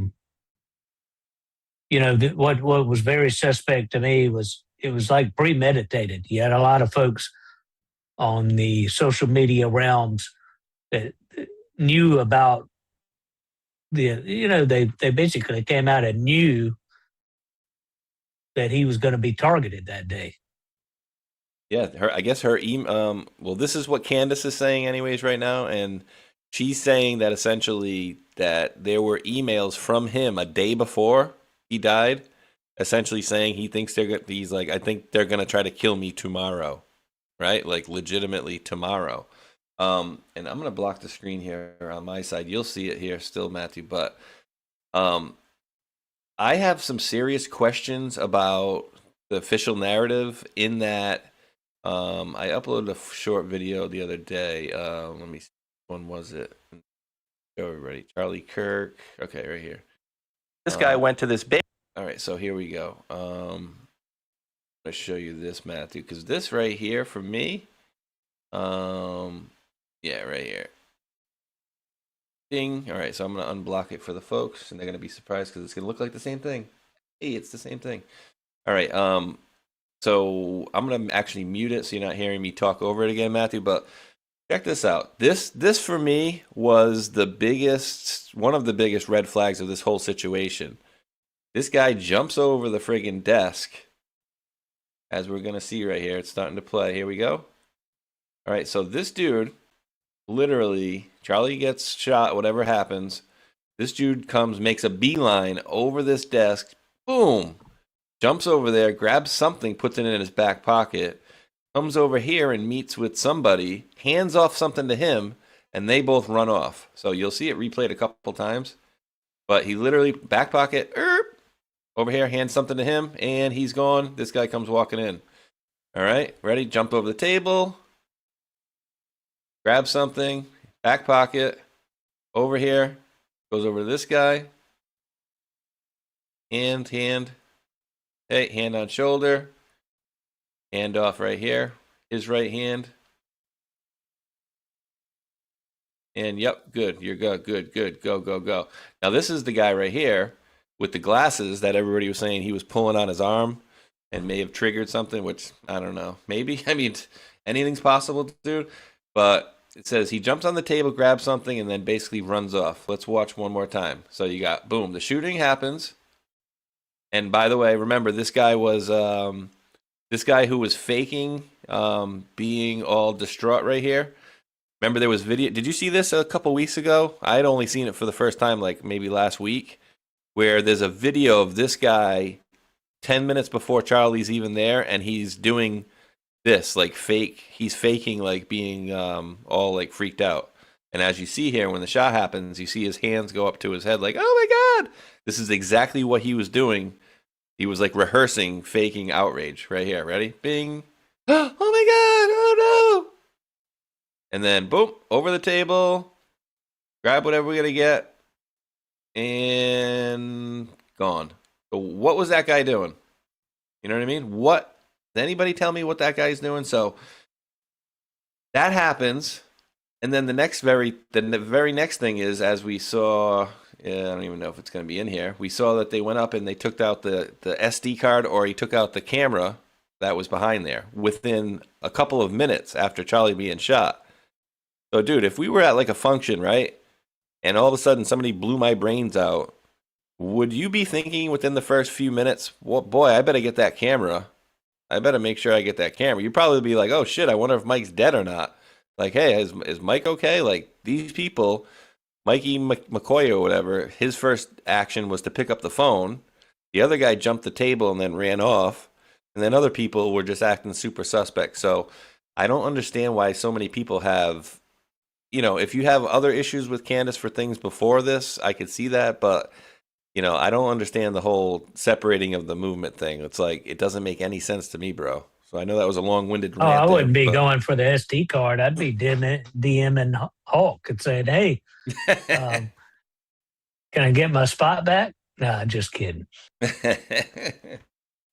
And just so everybody knows, Matthew, as we mentioned earlier, was a founding member of the Table of Titans, but you had to, he had to take a hiatus because he had to go off to work. And change his location with work. So, but yeah, I've done that a couple of times. Hey, he might be coming up to work up near me, guys. So up in the Rhode Island area, that would be sweet, dude. I mean, it's still, even if you're in New York, it's still a good 2.5 hours away. Yeah, John's looking forward. He's in New Jersey, so there's a good potentiality that I'll be getting up with him and meeting him in person, which we've always intended on doing. He's a big offshore fishing. He once had a license. We have a lot of things in common, but great guy. I'm hoping that coincidentally they're getting ready to do. Him and I talked about it, but I think they're getting ready to do an American X Live podcast. It's in the works. Thanks. Oh yeah, have some guests coming on. Maybe have you come on there, brother. And he's going to be doing some interviews. Of different folks, hoping to get General Flynn. Coincidentally, got to give her a shout out. Bless her heart. Trying to think. I'm terrible at naming people. But she's always given me Sapphire Mama. She was in that space that day when Chad came in the room and they were doing the movie tour, if you remember. We had a chance to talk with General Flynn. He took some questions. That was just, we got lucky. He was able to drop in. But she mentioned that space the other night in that roundtable space. Bless her heart. She's always been, a big follower of Q and Trump supporter. She sends me articles. She's kind of like my Wheezy girl. Like she inundates me. Bless her heart, and I try to look at every one of them. But she works her tail off trying to get information out over X especially. But I don't know what you want to get into next. But I was going to highlight what's your thoughts. We've talked about it. On artificial intelligence. So I believe for right now, I think what they give the consumer, like us everyday people, is probably severely dumbed down, or is not what, say, like the rich folks might have, or the real tech people have. Right, I think the average everyday person, instead of having what they're calling AI, I feel like it's just a bunch of information loaded into a database, essentially, right? Because when we look up certain things, like I could go on Grok right now, and I could be like, oh, what about QAnon and all this vampire blood drinking talk? And it's like, yeah, QAnon puts out all this crazy, ridiculous talk about, people, vampires, and people eating babies and drinking blood. Then I'll be like, oh yeah, they talk about adrenochrome, right? Yeah, they do. And I'll be like, okay, well, here's the aggregator site for the website. If you notice, they don't mention adrenochrome not one time. And it's like, oh, hey, you're right, Mike. Thanks for bringing that to my attention. And it's like, if you can't get the simplest of searches down right, then what the hell is going on, bro? You know what I mean? So I'm not buying whatever it is, and I'm certainly not paying for any of the any of the AIs as it stands right now. But I think that what they have is far superior to what they're giving the average everyday person. And I don't even think even millionaires and billionaires, maybe in certain tech arenas, probably have it. But the even millionaire billionaire people, I don't think have like a real AI at their disposal, right? I think it's only like maybe business driven at tech facilities and stuff like that. But what they're giving the average everyday person, I think it's bull donkey, personally. But and then what's it gonna do later on, dude? It's gonna start taking everybody's jobs, right? It's gonna oh hey great, we're gonna have robots that can do this, can do that, but nobody else out there is gonna have a friggin' job. Dude, your boat can be probably driven, you know what I mean? Your tugboats can probably be driven by a computer come in the not too near future. My thing is, when I was working in like a warehouse, right? I was thinking like, will a robot be able to pick up and identify say an auto part like I used to do? Like I would pick up an alternator and say, okay, this is this kind of vehicle and it goes here. My thing wasn't so much the identification, but the fact of can an AI or a machine be nimble enough to pick up a piece and then inspect it for breaks and then be able to identify it and then put it down where it won't break it as well. But then we've seen lately they have these robots that will pick up eggs, right? They pick up eggs and put eggs down, no problem. They don't break them. So they're getting better, I know that. But where were you thinking about going with these? Well, right now I'm trying to figure out how I can share a link with you. You can put it in the chat into Zoom. If you want to share a screen, you can share a screen. I can share it, whatever you want to do. There's a chat on the float. There's a floating screen where there's a chat right here. Dude, I can't even put a profile pic up, much less that. Let me. I don't know if you can see this. If I put it on the screen, if you can see this, do you see this floating screen here? Yeah, give me a minute. You have one of these. There's a chat in there. You can drop the chat. How's everybody else going on out there on this wonderful Sunday? My Patriots are beating the snot out of the Buffalo Bills right now, like 24-7. It's like halftime. And guess what, dude? We got snow, bro. Finally, we got snow. Snow. My feeling, dude, is if it's going to be cold, we might as well have snow. And it is, it's 33. But guess what our low is getting down to tonight? 19, which is not, for Rhode Island, is not crazy bad. And then tomorrow's going to be a low of 14. So yeah, that's not. I'm not looking forward to none of that. I just put that in the chat, Mike. There we go. CIA links, great. What do you got here? This is what I mentioned to you. That Cody was. This is Project Slammer. Trying to get to the part here. Routing and record sheet. Psychological testing.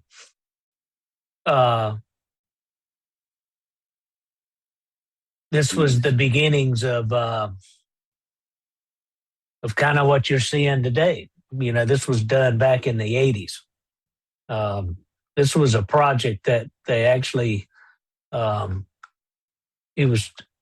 love how they have on this brief statement in response, 14 March 85,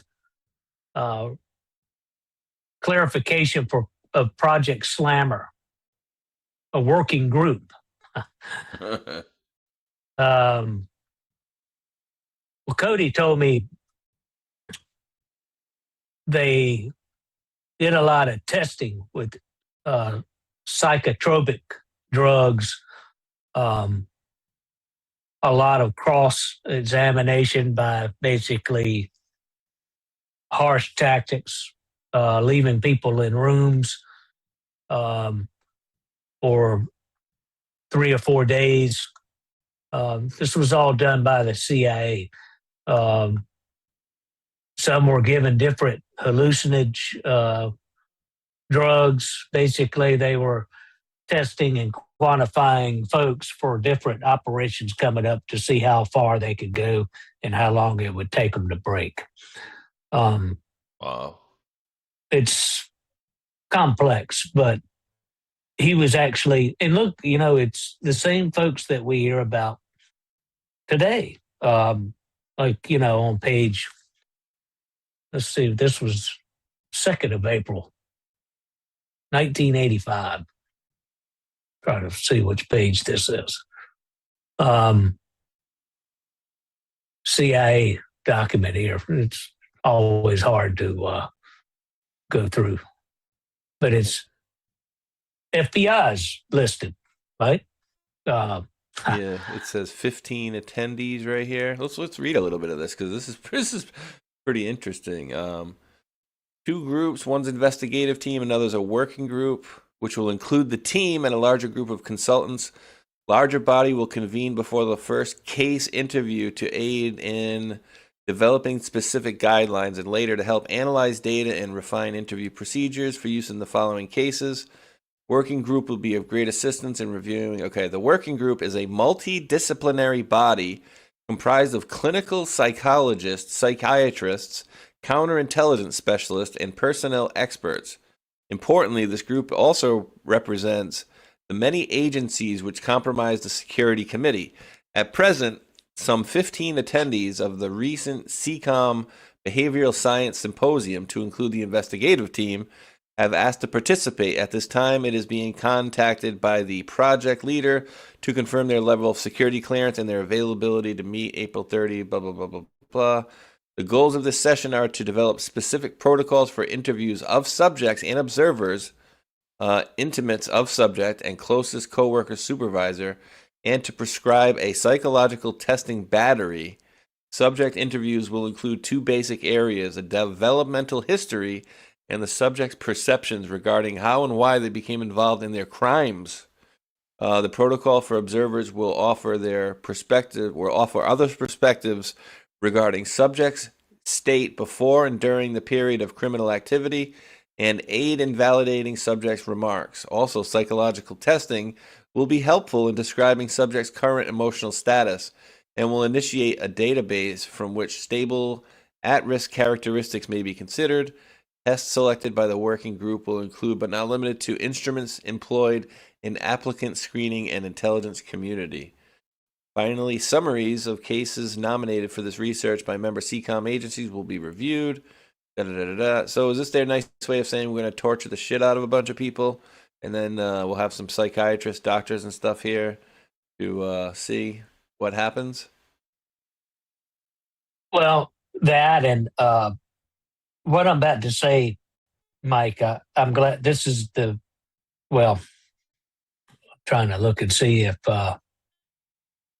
answer a couple of DMs, but while you're reading that, and I'm not trying to be like, oh, wink, wink, Hawkinator and make you read, but it's important that I wanted to share this today with you.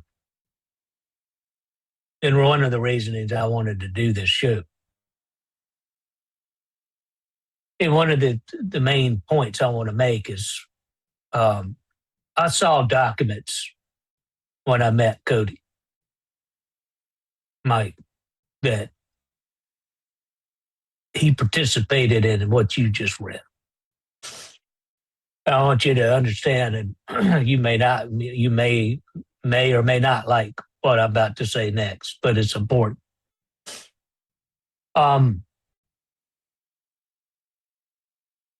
I believe in this country still has the ability, if the people wake up quick enough.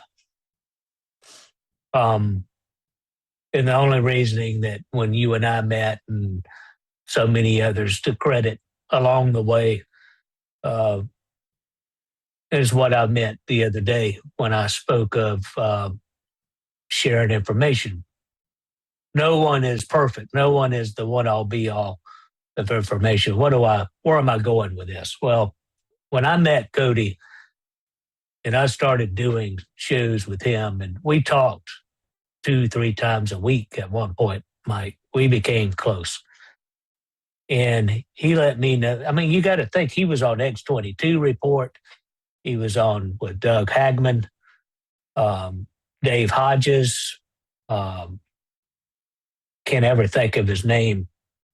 He does a lot of shows on Saturday. Panda? No. He does the intelligence briefing on Caravan to Midnight, etc. Oh, yeah. Oh, God, not George North. No. The guy with the deep voice. He's actually was on with that gentleman at one point as well. And a lot of shows with who I mentioned to you over in Europe, Ole. But I did a few phone calls, and it was when I was covering a lot of stuff with you guys on TOT, covering a lot of the information that you and I, and what's also what you talked about. You know, don't want to get too far in the weeds, but we know when QAnon first showed up on the scene that a lot of folks jumped on board. then you had a lot of folks that came on that tried to detract from it. Now, Cody cautioned me, Mike, I think in early 19. And my point to this is you can talk and attest to this to yourself. You know, you and I have been friends, will continuously be friends. I've never really been a staunch 100% Q guy. I'm just a geopolitical, but I'm a little somebody, I like to say with John Marlin on X. I'm a little somebody that knows a lot of big somebodies. Take it how you will. But I've had several clearances. I've seen things. I've worked at NASA, as you know. I've done a lot of stuff with the government. I was going to be a Marine Interdictions Agent, NIE, lead up to being an instructor. I got a lot of friends still in the CBP, Mike. Good patriots, good friends. One coincidentally got killed by a cartel gang on the border. So I don't do this for notoriety or any of that, but digressing back, Cody used to tell me all the time that the government will give you 20% truth, 80% lies. True. He followed a lot of the Q stuff. And what I guess what I'm getting at is the beginning post really got Cody's attention. It was only till latter, you know, we lost the different boards, right? Or they got whatever the heck happened. I know you guys covered it in drastic detail on Table of Titans. It's almost like it got circumvented and taken over by other folks. Yeah, like after 2020, like the very last post, I don't follow the very last posts. After a certain point, I can bring them up here for you too, just to show you. Yeah, I wanted to touch onto this because it's important. 2020, the 2022 stuff, like the 2022 post, I don't really, I don't buy any of the 2022 posts, to be honest with you. And I know what year did Cody die in, anyways? But he was warning before that. But it was different. You know what I mean? It was all 2023. Oh, okay, yeah, it was. Okay. But yeah, a lot of these 2022 posts, you know, they were very vague and there wasn't, shall we play a game once more? You know, like, and so here's where it was the last video. I think this the video that would get Donald Trump elected? We're not going to take it, yeah. So here was the last, in my opinion, the last 100% legit one, right? And then, shall we play a game once more? Like, really? Okay. And then it had to be this way. Remember your oath. Very, you know, blasé type of posts, right? Establishing comms, established, whatever.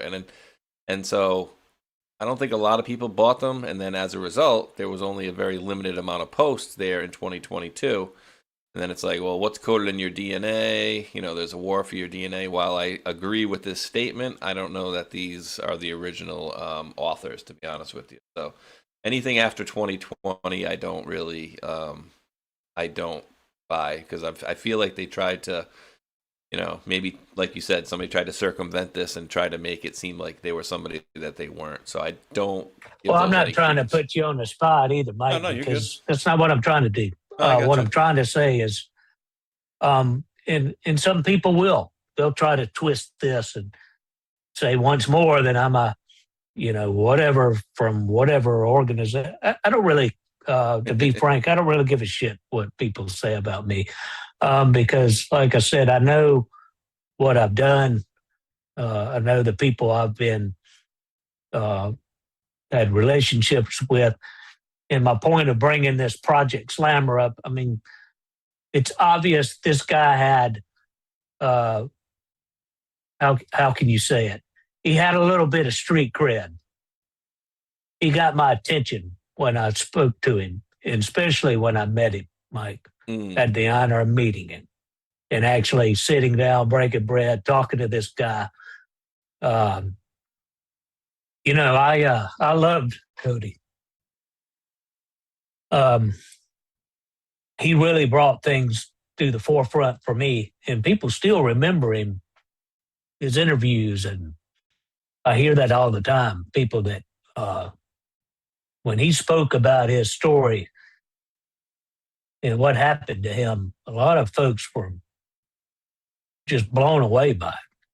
Because it was legit. I mean, and that's the thing. It's like sometimes people try to, fake things and pretend that there's something they're not. You could tell with him, he was the real deal, dude. And it was, he, while he was meeting with Matthew, by the way, he was essentially on a run for his life.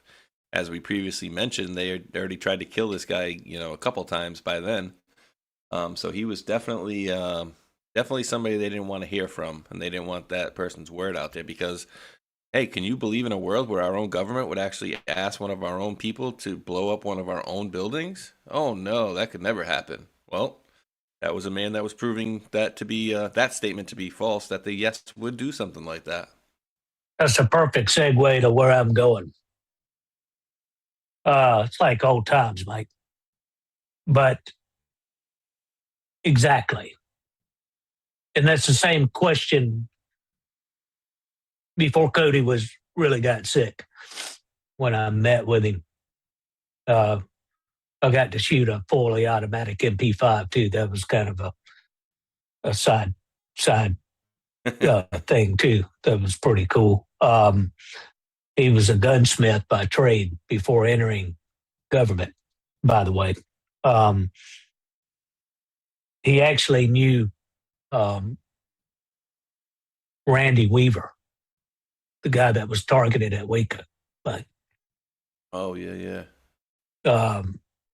That event in itself is when American people should have woken up of what was to come. Was what happened that day with Mr. Weaver and his family. And then Ruby Ridge is what Mr. Weaver was attacked by our own government. And he won the case. Like, they shot his wife, holding their 2-year-old daughter and his son. Ruby all Ridge. Because he was. Yeah, yes. Let me just read this for folks quick so they can understand, because I didn't remember it, to be honest with you. It says Ruby Ridge refers to the 1992 standoff in Idaho between Randy Weaver, his family, and federal agents, marshals, and FBI, sparked by Weaver's failure to appear on trial for illegal firearms charges. It ended in a deadly shooting where Sammy Weaver, the son, Vicky Weaver, the wife, and a deputy U.S. Marshal died, sparking national debate over federal use of force, leading to later investigations into agency conduct and becoming a rally point for anti-government movements. Oh, geez. I mean, you kill a citizen and people get, quote, anti-American. That's crazy, huh? Yeah, that's what we're saying, Randy. Misbehaving Irishman, yeah. Randy Weaver was Ruby Ridge. That's what he just said, yep. So yeah, you said so he was in contact with that guy. And did you say earlier that that Cody He knew was in Timothy that area? McVeigh? Yeah, Oh, he was served in the time wing? with. Well, he later met Timothy McVeigh in federal prison. Oh my God! Can you imagine that, dude? No, he actually met the guy, and the like, point hey, to all you. of this. How was you? I said Right. no. It's crazy. Now, people probably think I'm crazy, but I really think by the grace of God, I became friends with Cody Snodgrass and learned what I learned while he was still here. He cautioned me. I'll never forget it. He's saying, hey, I don't have anything against what QAnon's covering. But he always was cautioning me to be apprehensive of gravitating to every single thing. because the government, as you well know, has a way of taking over groups, messages, movements, etc. Infiltrating, yeah. Yes, using it to their advantage. Look what happened during 9/11 with the Patriot Act being later on used against its own citizens in J6. So now we're seeing what Juan 07, good thing that he's covering it, Tina Peters. I gave him a follow the other day too. I know you've been doing shows with him for a while. He's dead on with Tina Peters to where we're segueing now to where we're headed with, AI, with Palantir and the 2030 agenda, all the things that Cody and I talked about, along with others, Dr. Greg Ford, Scott with Snafu Radio. Coincidentally, we covered Dr. Ford knew Charles Lieber, the doctor that was sent back during the first Trump administration, was extradited back from the Wuhan lab. He knew all the inner workings of that virus being developed out of North Carolina. Then, later on, transported via through Canada to China, bouncing around here. But, Cody said there was a lot of things he saw in the later post, not early, later post, that made him kind of a little suspect. That he said that the government has ways of infiltrating anything. If you don't believe me, go do some research. You'll see what he's talking about. Just like these Stingray antennas. If you heard of the Stingray surveillance antennas, oh yeah, utilization of 5G, it was made and invented by who? And I'm not bashing Israel, but it's just a fact. Israeli Mossad built these antennas. Whereas we see this development and this onward, PSYOP or operation, if you will, with the Epstein files. Going back to Miss G, I call her, and her father, the background of who her father really was, and the links to. Now, I don't know what you've heard, Mike, but I've also been told that she was the one running the operation, not Epstein. She had who, Ghislaine? Yes. Yeah, I mean, dude, I people that are listening will echo what, or back me up for what I've been saying for a long time, which is, they say, oh, Epstein was the dude and she was just, the assistant or whatever. But then it's like, wait, she had the father that was like Mossad connected with all the big money to start off with, right? And, apparently she was going out there and grabbing a bunch of different kids and stuff like that. But I believe that she was more the handler of him than anything. That's well, how it's like the great analogy of Tropic Thunder. I'm just a dude playing another dude playing another dude. Don't go full tard, right? That's basically, yeah, that's exactly. And you have so many people in the movement right now, whether you're whatever, if you don't subside to their exact narrative, they want to ostracize you. True. It's still going on to this day, and it still blows me away. A lot of people are gravitating to, really, I'm just not I'm not grabbing onto it. I'm not taking the bait. This Charlie Kirk and Erica Kirk and Candace Owens and MTG and all this. I think these things, my opinion, I think these things are designated and designed distractions to take away the attention of the American public. I agree. I 100% There's too many agree. things at stake right now. With the ordeal of Pam Bondi, whether it, there's a lot of connections to her I don't like. I've said that from the beginning. There's a lot of things that Kash Patel's done I think he's doing a lot more than what people give him credit for. There's some things that I don't like, but all of this curtails and takes me back to what Cody was telling me, Mike, was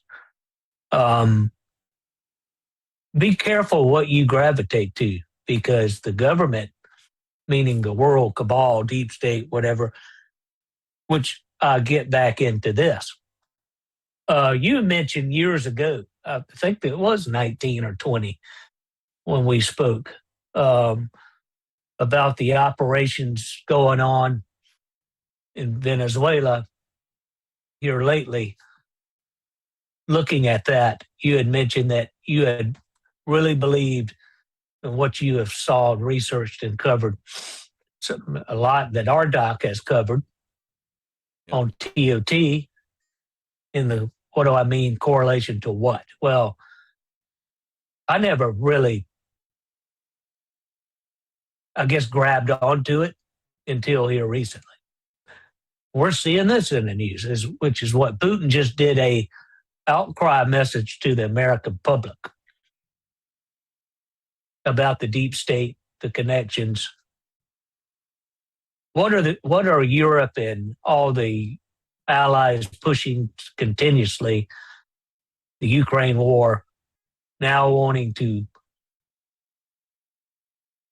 increase the temperature, pushing for World War III. Even Trump recently came out and said, what's happening, there's no exit ramp right now with Ukraine, and this can lead to a very bad thing, meaning World War III. Why is it that the UK, Santino, another guy I know who does Great Spaces on Sunday, a weekly wrap-up. I don't know anything about this gentleman, but he was talking about it. Of course, he's not doesn't align with us. He's pro, Palestinian and all this stuff. I've never really got into that. Stayed away from that. Tried to, at least anyway. Stayed away from it. Doesn't pass. A lot of this stuff doesn't pass the smell test for me, Mike. I think it's intentionally being dangled to distract.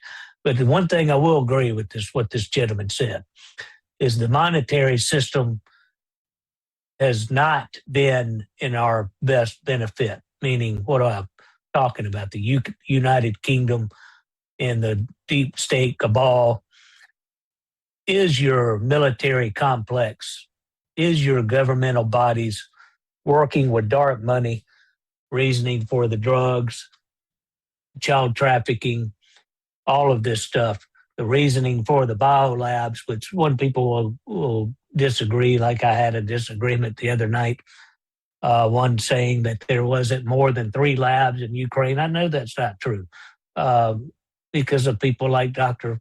Greg Ford. Well, Vladimir Putin, as our doc talked about, knew that there was engineered labs with the same stuff that we found in the lab that they found in California in 23, I want to say.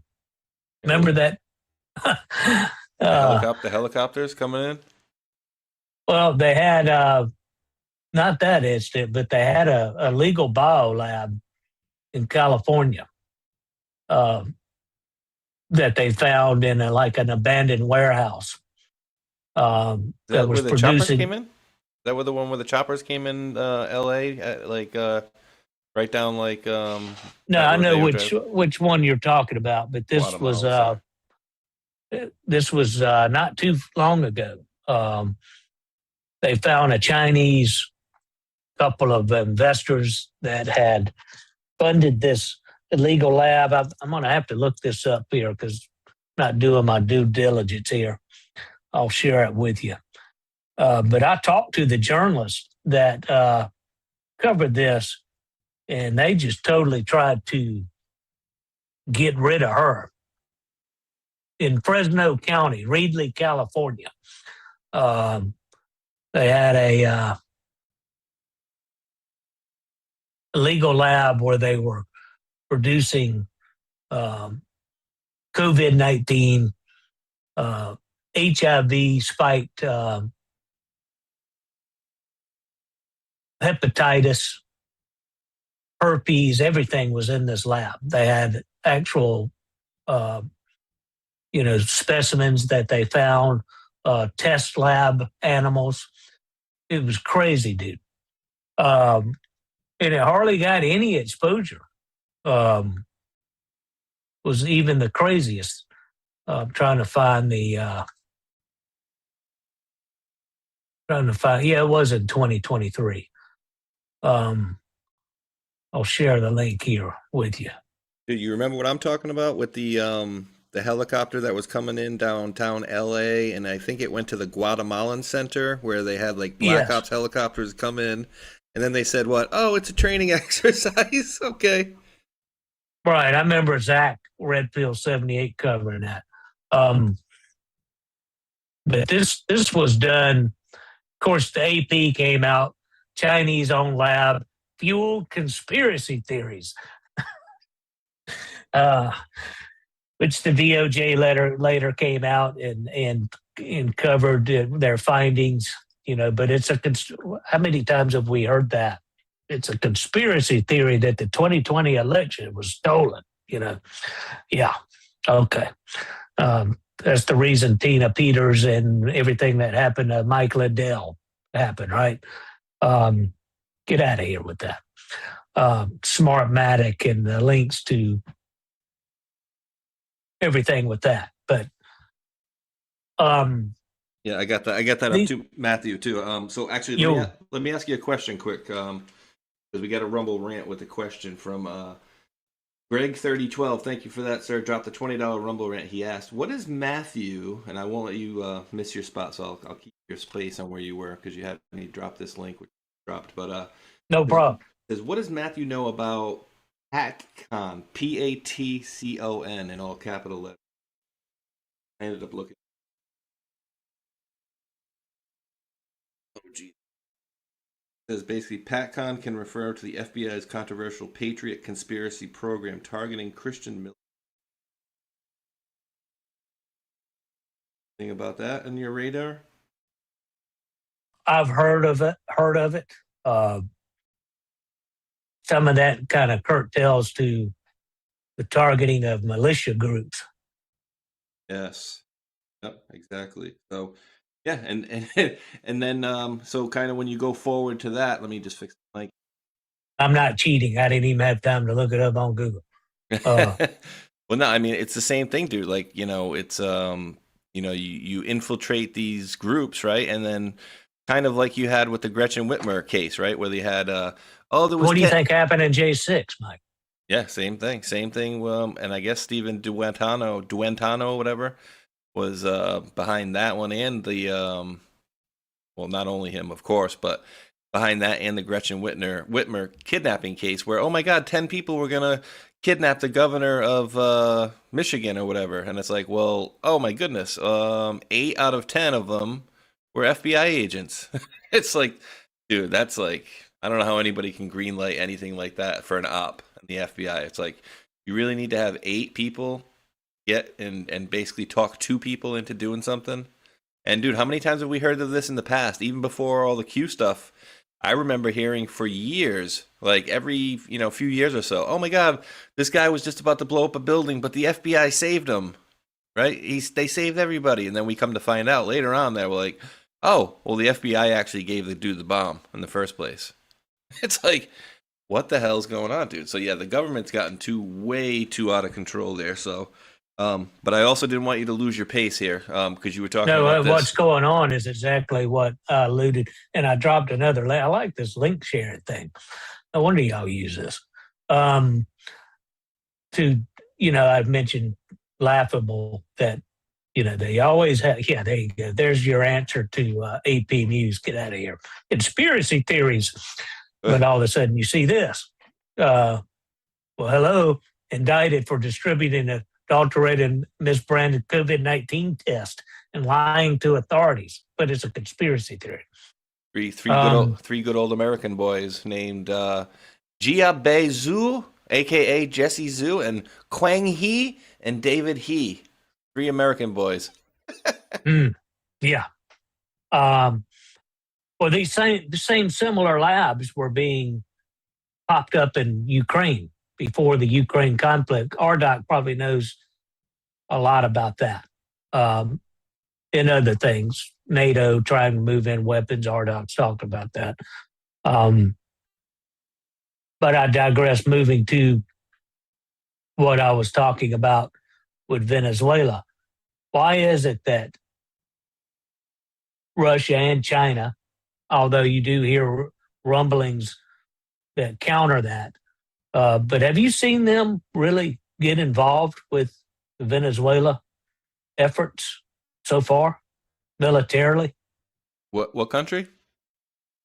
Russia and China over. No, not too much. I mean, they're making a couple statements, but otherwise they're not getting involved. That's my point. Are we seeing any assets from China or Russia in the area off of Venezuela? Not that I'm aware of, but you'd answer that question better than I could. Not as of yet, no. Which should tell people a lot, but it doesn't. They've got an ammunition manufacturing facility in Venezuela, Russia meaning. I covered that the other day. China has a lot of oil and mineral money investments in Venezuela for their heavy crude oil. That's no secret. I used to talk about that a lot. Then you couple that with Michael Yan covered this, with their working all the way towards the Panama Canal, trying to take over the Panama Canal infrastructure, which whoever controls the Panama Canal controls your imports, exports of the world. Just my opinion. Probably would be many opinions of the likes of John Conrad, CEO of G Captain, Michael Yan, and many others. China has been diversely involved with the Panama Canal, building infrastructure in that country, which that's one of the first things, Mike, if you remember. Yeah, Trump went after it. Said, no. We can't have that. I really think now, again, I'll tell everybody on here, if I'm call something wrong or I'm not right, I'll come out and admit it, correct it. But unless I'm proven wrong, something's going on, Mike, behind the scenes, going after the deep state money. Absolutely. Taking it, something's going on. There's too many proofs out there. Like, why would Trump, I'm going to try to find that. Why would he green light NVIDIA, producer of microchips, AI microchips, grant that to be sold in China? If what we're hearing is true, that makes perfect sense, right? Oh, yeah, well, let's sell AI chips, advanced chips, to a country we're about to go to war with. Who rips off everything that we send over there. It just doesn't make sense to me. Then you have Putin come out just not long ago talking to the American people. Oh, I had that up on the screen right here. Let me read this here. I'll give you a few seconds here. I'm going to keep this muted, but I'll read this for you. It says, I want ordinary citizens of the Western world countries to hear me. You are currently being persistently persuaded that all your difficulties are the result of some hostile actions by the Ruskies. That you must pay for the fight against the mystical Russian threat out of your own pockets. All of this is a lie. The truth is that the current problems faced by millions of people in the West are the result of years of actions by the ruling elites of their countries. says their mistakes, short-sightedness, and ambition. These elites are not thinking about how to improve the lives of their citizens in Western countries. They are obsessed with their own selfish interest and super profits. I want ordinary countries, and that was it. So yeah, I mean, dude, and we even heard in the drops that he said the New World Order essentially worships Satan, right? And so I agree with you, dude. Even when you go back here into the drops and you see it says, what if?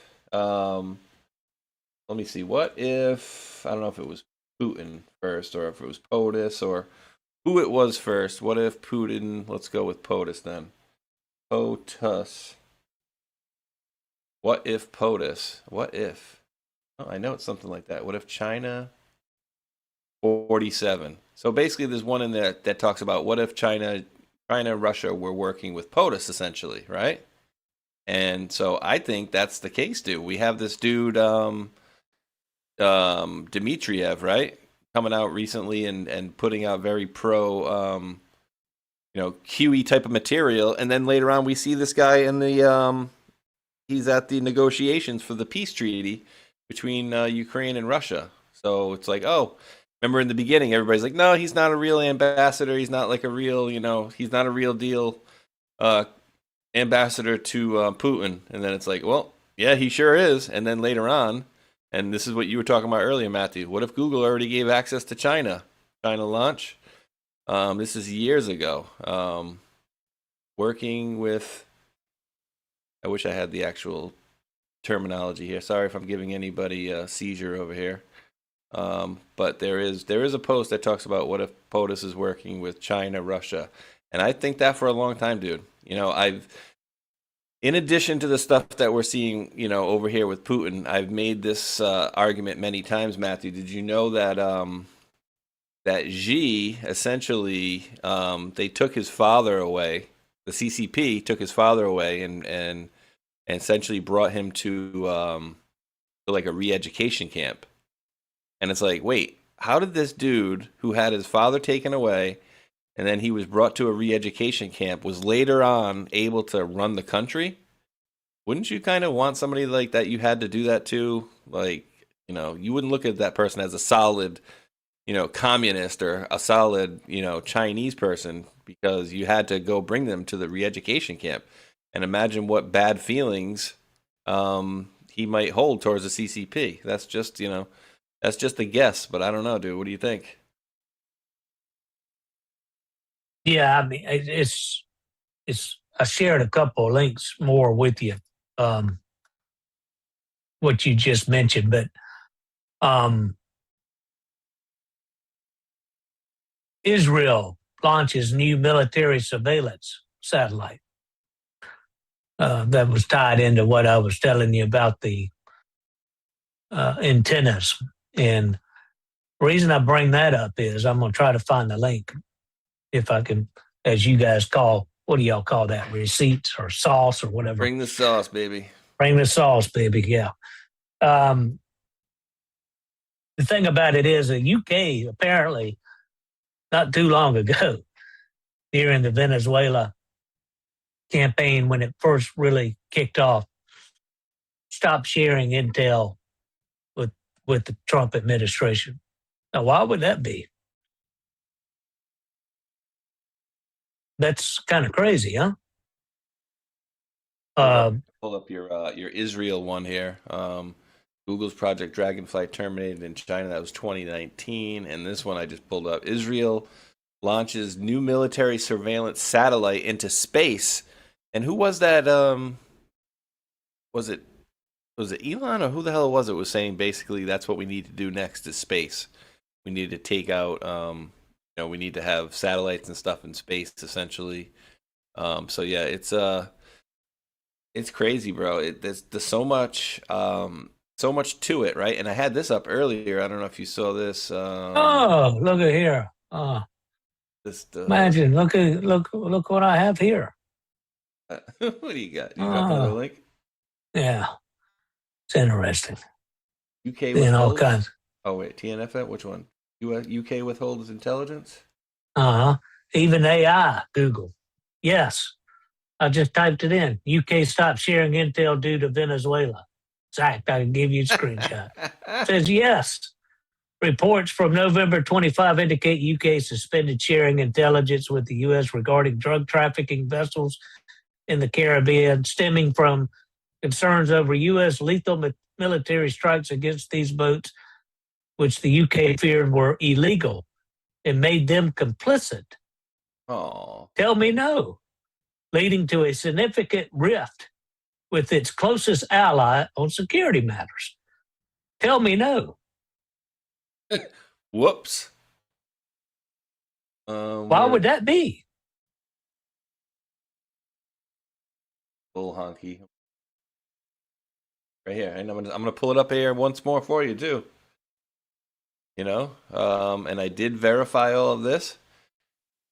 On the short video I did the other day, I looked it up just to verify everything stated here was correct. Chuck Schumer voted yes for the Maritime Drug Enforcement Act of 1986, which authorized the military to fire on drug smuggling boats. The House approved it 392-16 and Senate 97-2. With that being said, shouldn't Chuck Schumer, the clown show, shut the F up? I would say yes, dude. I would say yes. And and I sent you the Google search link there too. So can't get any better sauce than that, baby. Ding, ding. Okay, stop sharing intel due to Venezuela. You don't know how to spell Venezuela. There we go. Yeah, I mean, and dude, so when you look at the grand scheme of things, right? That woman, Susan Kokinda, who does Promethean Action, she's been saying for a while that our real enemy, behind the scenes is really the UK, and then you look up like Mossad and MI6 and they're essentially the same thing. And so is, MI6, Mossad and CIA. They're all essentially the same crap, bro. Yeah, I can't spell worth of shit. But I typed too fast. But what have they been saying since day one, Mike? You care to elaborate? I mean, as far as the post referencing Israel, what were we told a long time ago? Oh, yeah. We were told that a certain country, being Israel, would be for last. And I'll tell you what, dude. Ever since that, and this is what I call it now, I don't call it a shooting or assassination. I call it the situation, the Charlie Kirk situation. Ever since then, that's all that has been ringing in my head like crazy. But here's the interesting thing where you kind of, we were kind of taken off the field, so to speak, a little bit. You had Candace going out there going, oh, yeah, we, think maybe Israel was behind this. And then all of a sudden she's like, maybe it was France. And I'm like, oh, shit, like, well, what's going on there? So it looked like, in the beginning that she was going all in on the anti-Israel front. And then it kind of took a turn over to being in France. And so I don't know, dude, but like the whole thing, dude, does anybody, and please, like, let me know, like, does anybody else find it cringy to me or to them at all? That, like, what Erica Kirk said the other day about, like, these people making money off of my husband's death. And I don't like the fact that, maybe I should pull it up, dude. Because, did you see the same thing, dude, that I saw? What was it? What was her name? Harris Faulkner, right? Harris Faulkner. Faulkner. And I want to see everybody's opinion on this. Faulkner. Because, oh, God. Dude, I mean, oh, man, we got about 15 minutes left, and I got to kind of blast. But I want to make sure we see a little bit of this because there's... Yeah, I'm right there with you. Right here, dude. Like this one right here, when she came out the other day and she goes, when people are coming out and attacking the people we love, my TPUSA family. And I'm like, wait, people you love? Like, she's talking about people in the organization and I think highlighting some things that should be highlighted and some weird actions by some of the people. And then they're telling Candace that they need to meet on the 15th, which would be tomorrow, which I don't think she's going to do, but they wanted her to be there in person. It's like, dude, me and you are, hundreds of miles away, and we're able to do a video together. How come they can't do a video over the chat? So it seemed really weird to me that she's just like, I wish these people would stop. Like, they need to stop doing this. And I'm thinking, don't you want the answer to who killed your husband? I don't know, dude. It just seems very weird. Here it is. Ready? And I'm not playing this whole thing by far. Where does she go here? Let me see. When she does the little, do you see the thing where she holds up the rings? Oh yeah, get the holiday collection. Yeah, I see Hawkinators in the chat. What's up, dude? Let me see. Here we go. No idea how I would have reacted if I was there that day. And thank the good Lord that I did not have to. I don't know what they expected. I don't know what they expected. They pick on you because of your accessories. I mean, I've seen some of it. Oh, yeah. No, at this point, here. it's what? The conspiracy collection. Get it before Christmas. Like, seriously. Wow. You will, if you want to find and pick me apart, go right ahead. I do not care. I don't. Right here. This is the part that for me got really cringy because she's talking about like the people we love, and then she's lumping in the TPUSA people. But let's listen. This was happening before Charlie was murdered. Both of us have been through the ringer of people will call you whatever they want to call you. They will. But I have seen it firsthand impact the people that I love, and I'm done. I'm done. And if people think that I was just going to wilt away, I'm not going to sit in a corner and cry and be in fetal position. This is a duty to my husband, and it's an absolute honor, and I will never back down. And so my message to them is to stop. To stop. And that's what we will say here. I don't know, bro. You'd figure you would want the answer to, you know, and from what I've seen, and I could be wrong, you guys can correct me in the chat, I'd never seen Candace attack her, right? I'd never seen Candace go after her and say, oh, I think she's behind doing anything, even though that's been insinuated until recently when she came out and said, you know, I want these people to stop. And then Candace put out the video saying, like, I think they're talking about me. Of course they were, right?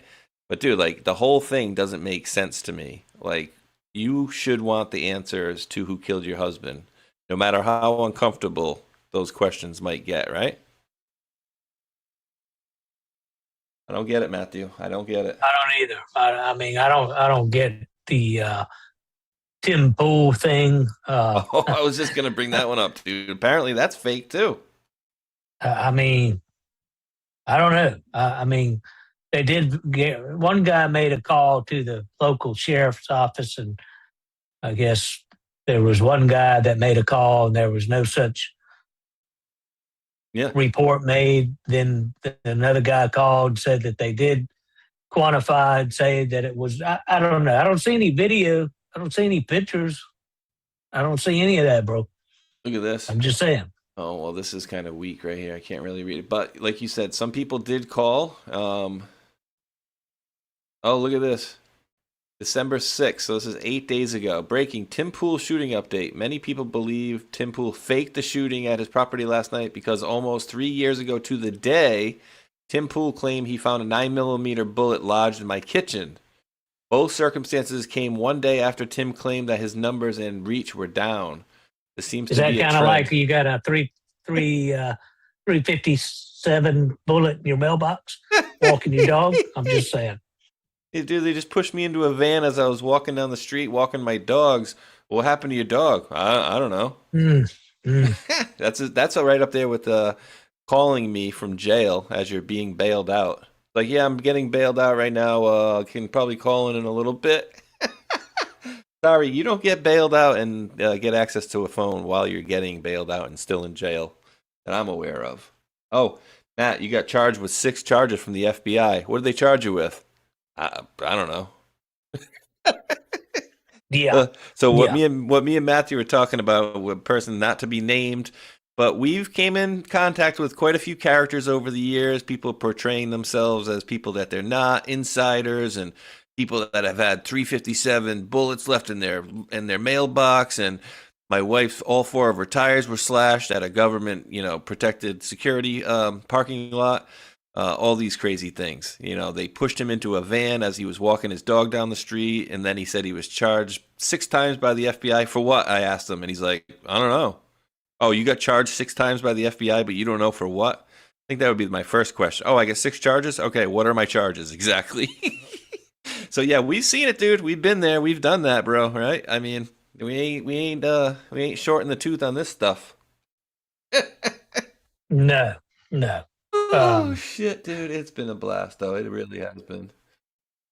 Oh. Yeah, I tell you, man. We'll have to do this more often. Yeah, you got to get your butt back on X and do some more truth spaces. Never know who might drop in. You know, it might be a good for a laugh because I see people having laugh in the chat. Maybe Tim Pool's rant might be funny. Tim Pool yelling. Oh yeah, classic. People doing that. All right, is this it right here? Trump to acknowledge COVID? No. The Russian puppet having a meltdown is just too good. He plays silly games. Let's see, where's the good one? Cost is my family's safety. Let's see. We have 2 weeks left in Friday. No, You know, this ain't it. the amount of money it brings in. Where is it? This is COVID. Let's see. Tim Pool. How about we put Candace? Come on. December 13th. Look at Oh, come on. Where is it? And dude, like, again, does anybody out there believe the official narrative as to what's going on? Because I don't. I really don't. Every conservative needs to call out Candace by name. She's an evil person, and she'll destroy everything Charlie Kirk built for financial gain. Little word to the wise out there. When she started reporting this stuff, she already had 5.5 million followers on YouTube and crazy amounts on Twitter, as I'm sure as well, right? I don't think she needed to start talking about Charlie to make money on YouTube with as many followers that she has. Oh, here we go. Is this it? Let me see. They send me these fucking messages. Good for you, Tim. Good for you, Tim. I wasn't the first person to do it. I'm not going to take credit for that. But don't fucking DM me like I did something for you as you fucking cower, scared that she'll put you on her thumbnail and claim you benefited from Charlie Kirk's assassination, which he's doing to me right fucking now. Yeah, that was the... I'm fucking done with these people. She has security, just not on the level of you. Oh, yeah, the one fat guy you mentioned with no wall and no barrier in a suburban neighborhood with neighbors. She doesn't give two fucking shits. No one's out for her. She's lying about all of this. You told me you went to her house and she's got a 4-foot wall and one fat guy. And she doesn't give a shit about her security. Hey, what does fake rage look like? What does fake anger look like? There you go, ladies and gentlemen. Dude, we've seen it. We've seen a lot of it, and I'm when I look in the chat and I see Hulk, throwing a bunch of laughs over there. I always think of our one of my favorite times on live stream where we decided to do a call-in show, and we decided we'll even let the people turn the videos on, and we got somebody shaking their tallywhacker on the camera. If anybody remembers that, we were doing a video with God's guy. That's when everybody was doing the like the Zoom bombs or whatever they call them. And they were doing them with a lot of schools and churches and stuff like that. And I think we were singled out because we had a pastor on that day. So that was extra special. But yeah, we've seen it. And so, I don't know, bro. Yeah, big shout out to God's guy, man. I'm praying for him. But yeah. Yeah. Good dude. Good dude. Haven't seen a lot of while. Yeah, we got eggplants galore over there, Hulkinator. Eggplants galore. All right, brother. So we're going to be wrapping up here in a second, but let the folks know. Like, are you doing any you doing lives on like any type of schedule? Or are you just kind of popping in when you do, or you have any that you do every week at a certain time, or what? No, the short answer is no. I've never had a frequency, and that's hat tip to you, and again, big shout out to Hulk. Real big. Part of the success of Table of Titans is because he's kept up the frequency. And, to mention Tron is, he's extraordinary. The lives that he does, the keyboard of watermelon. What's wrong with that guy, man? Keyboard of watermelon? What? Yeah, oh, is that what you sent me earlier? Oh yeah. It's just crazy, man. The creativity from that guy, but he's a much better host than I would have ever been. But there's doing what I do. Um, I'm looking at doing a on X mainly, TNFM live, at TNFM World News. You know, doing replay videos, posting them. I don't think I'll be doing much on YouTube, ScrewTube. Uh, Never really had any luck with Rumble. Never really had any luck with any of these platforms, to be honest. But the one I've been most persistent at is mainly X. Just to, there's a limited amount compared to the others. Dude, Oh what yeah, that's. is I this, mean, dude? I don't. I just don't. I don't even. Maybe Hulk can help. I don't know, man. Does it sound like anything? Let me see. Yeah.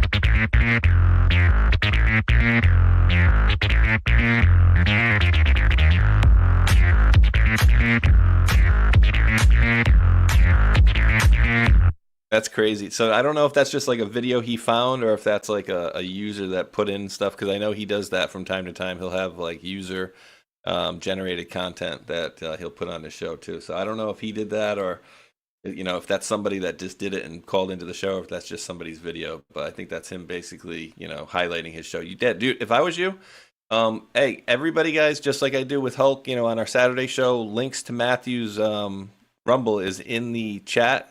I would recommend that you definitely get more uploading into Rumble, because you'll be better off at the end of the day. Might be a little slow in the beginning, but you'll definitely gain more followers over there because they're not playing the games that YouTube is. So don't forget to give Matthew a follow in the Pilled, in the YouTube, in the Rumble links below. You guys can follow his channel. You only got a few hundred over there or something on Rumble, I think, right now. So definitely need to get his numbers up for him, guys. So 296, guys. Let's get him up to 1,000 at least today. That'd be great. Boom, 297. This is you, right? That's the I video. don't even know how many I had. I used to do the live Marine report. And, did a couple of videos of the spaces and stuff. But yeah, I may drop some of the replays in that same channel where folks over there can get them as well. So it's so much better, dude. And if you have any issues with it, usually they'll help you at least in a couple days max. But YouTube, good luck getting any help over there. So they're completely shot up over there. So in my opinion, it's dead, dude. Like, let me show you guys again, just so people. This is. Oh, you see what kind of help they give me? Yeah, I do.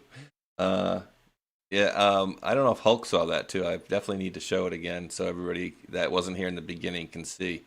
But look at this, dude. This is what I'm talking about YouTube being dead. This dude is not even something that should be suppressed, right? He got 8,000 videos. He's got 1.3 million subscribers. Look at the view count on the videos. 24,000, 18,000 views. Like, for a 1 million follower channel? 7,000, 18,000, 4,000, 15,000, 11,000, 6,000, 10,000. That's nothing, dude. He should, at bare minimum, by accident, this dude should have 200,000 views minimum on like every friggin' video. Period. You know what I mean? So I don't know what's going on with that. So what you're saying is I should be happy with 800, 700 views. Yeah, on YouTube, yeah. And that's if you can figure it out. And Matt, let me see. Get into it here. Hulk, if you're still watching here, dude, let me know if you've seen anything like this before. This is absolutely crazy. Look at this. So we're gonna click on Matthew's video here on YouTube. Oh, come on, go to YouTube. How do we do? YouTube here? Do it? Yeah. Check this out. You still in the chat there, Hulky? Or anybody who wasn't in the chat earlier today? And dude, my computer just, not my computer, but won't let me click on anything here. Look at YouTube. For anybody who wasn't here in the very beginning, this is Matthew's YouTube channel. This is his video. Here's the link to it. But as you notice, you can't click on anything. There is no title. There is no channel. There's no way to share other than this. And that was the only video that I can find, dude. You maybe have to get like a channel link or something, dude. You know what I mean? To share out with people. But then even then it's going to be toast. But look, this happened the last time that I opened up this channel. Look, I can't click on anything on this channel. Click, click, click, click, click, click, click. Just a glitch. I can't look, click, click, click, click. The only thing I could do last time was this. It only let me X that out, see? And now if I open up another window over here, as long as I don't mess with that YouTube thing, I can click away no problem. Crazy! Let me show you this too. I'm going to show Matthew this. So Matthew, if you want to just mute for a second, I'm going to show you the Rumble Studio here, guys, and then we're going to say our farewells. I'm going to do a little ad quick to show Matthew. I would have done an ad anyways, but I'm going to show Matthew here what Rumble Studio does for you as a creator.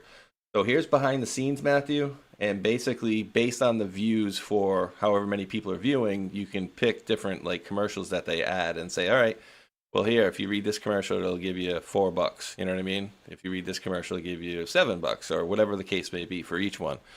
So here, I feel, you know, maybe some Blue Chew for my any older guys out there.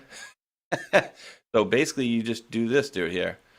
So guys, Blue Chew chewable tablets are made with active ingredients found in popular ED medications, but in chewable form and at a much more affordable price.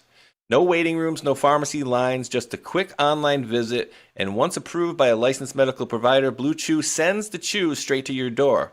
Look, guys, Blue Chew is the upgrade button for your sex life. Level up and get your first month free at BlueChew.com. And we've got a special deal for our Rumble listeners. Try your first month of Blue Chew free when you use the promo code RUMBLE. Just pay $5 shipping. That's promo code RUMBLE. All plans include an online health assessment, prescription medication if appropriate, monthly refills, and ongoing medical support. A prescription will only be written if deemed medically appropriate after an online health assessment with the licensed providers. Visit BlueChew.com for more details and important safety information. Boom, and then when you're done, you just click the add done button right there, and you gotta love their. What are you trying to say, broski? Well, I'm just trying to show you different functions that you know, Rumble offers for you guys out there as well. So let me see here. This one here, I think it was. Okay, yeah. All right, brother. So let me say goodbye to the folks over on D Live and stuff, and then I'll let you say your farewells and whatnot. Going over to my channel. Thank you, Patriot Chick, Susie Q, and P Dancer, the top 3 contributors over there on the D Lives. I'm dropping 50 into the bucket. I'm gonna be in the hole. I'm gonna be in the hole by the end of the month here. Dropping 57 diamonds back at you, coming in 26, 25, and counting. And I'm heading over to the Foxhole. You been posting on the Foxhole or Pilled, Matthew, at all? No, I never have. Oh, dude, we need to get you over there, bro. I need to. Let me see. Am I blocking? All right. So let me just show you this quick. So I'm just showing Matthew again here. So right now we're on. Right here is Rumble. That's obviously YouTube. That's X. And then I have D Live, and I have Pilled, and I have another one for BitChute. And then if I click this thing up, this is a lock that ends up turning it into Rumble Premium. But basically it adds up all the things, and that's how many viewers you got. Now, remember we used to pay Restream $30 a month? Rumble Studio, you can stream to all these platforms for free and do it through there. So just giving you a little heads up there if you ever wanted to get into there. So heading over to the Foxhole, bada bing, where we got a bunch of cookies and cans over there. So thank you to Bois Blanc for the cookie, and then One Thunder for the can. Thank you, Chatty KC, for the cookie, followed up by Sean Joe with a cookie, and then Sean Joe, thank you for another cookie, and then yet another cookie in a row.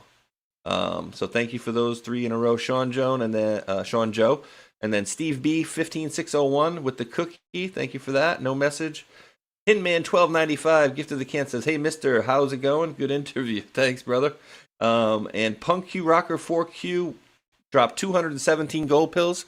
Thank you for that, Punk Rocker. And I am releasing the scratchings over here. So again, Matthew, this is another, I don't know if you've used the Foxhole or whatever, but these are like basically donations, and essentially each one of these gold pills is like a penny. So if you were gifted like right here, that's $1, and that's $2 essentially. And then at the end of the show, you release the scratchings, and then what it does is it gives back some gold pills to the viewers as we go here. So it's kind of like a trade-off system as we go. So just showing you a couple of little platforms here. But brother, you got the final word on the way out of here. What's on your mind, or if you wanted to say goodbye, peace out, whatever it is, the floor is yours. Well, you know what I say, Mike. Hold the Appreciate line. you. Hold the line, yeah. Patriots stand tall together for the anthem. Keep fighting. Hold the line. Give all to God. Long live 1776. And support Space Shot and all the guys over at Table of Titans every Thursday night. Follow us over on X. And you never know. We may have more things to come. Thanks for having me. Yes, sir, brother. We'll definitely get together, and I'll definitely jump on a Spaces with you sometime this week for sure. We'll definitely do that as well. Good to see Wheezy got back into the chat, it looks like. So glad she got access back in there. Thank you to the mods as usual. Again, we do appreciate your help helping myself and many others over the course of these last many years. So greatly appreciated. Oh, and the Patriots are now winning 31-28. Not quite the runaway I thought it was going to be. So with that said, thank you again, Matthew, for dropping in here. Again, thank you to the mods. And at the end of every show, we say and truly do mean we do appreciate each and every last one of you wonderful World Patriots out there for tuning in. And until that next one, thumbs up, like, and subscribe. Peace.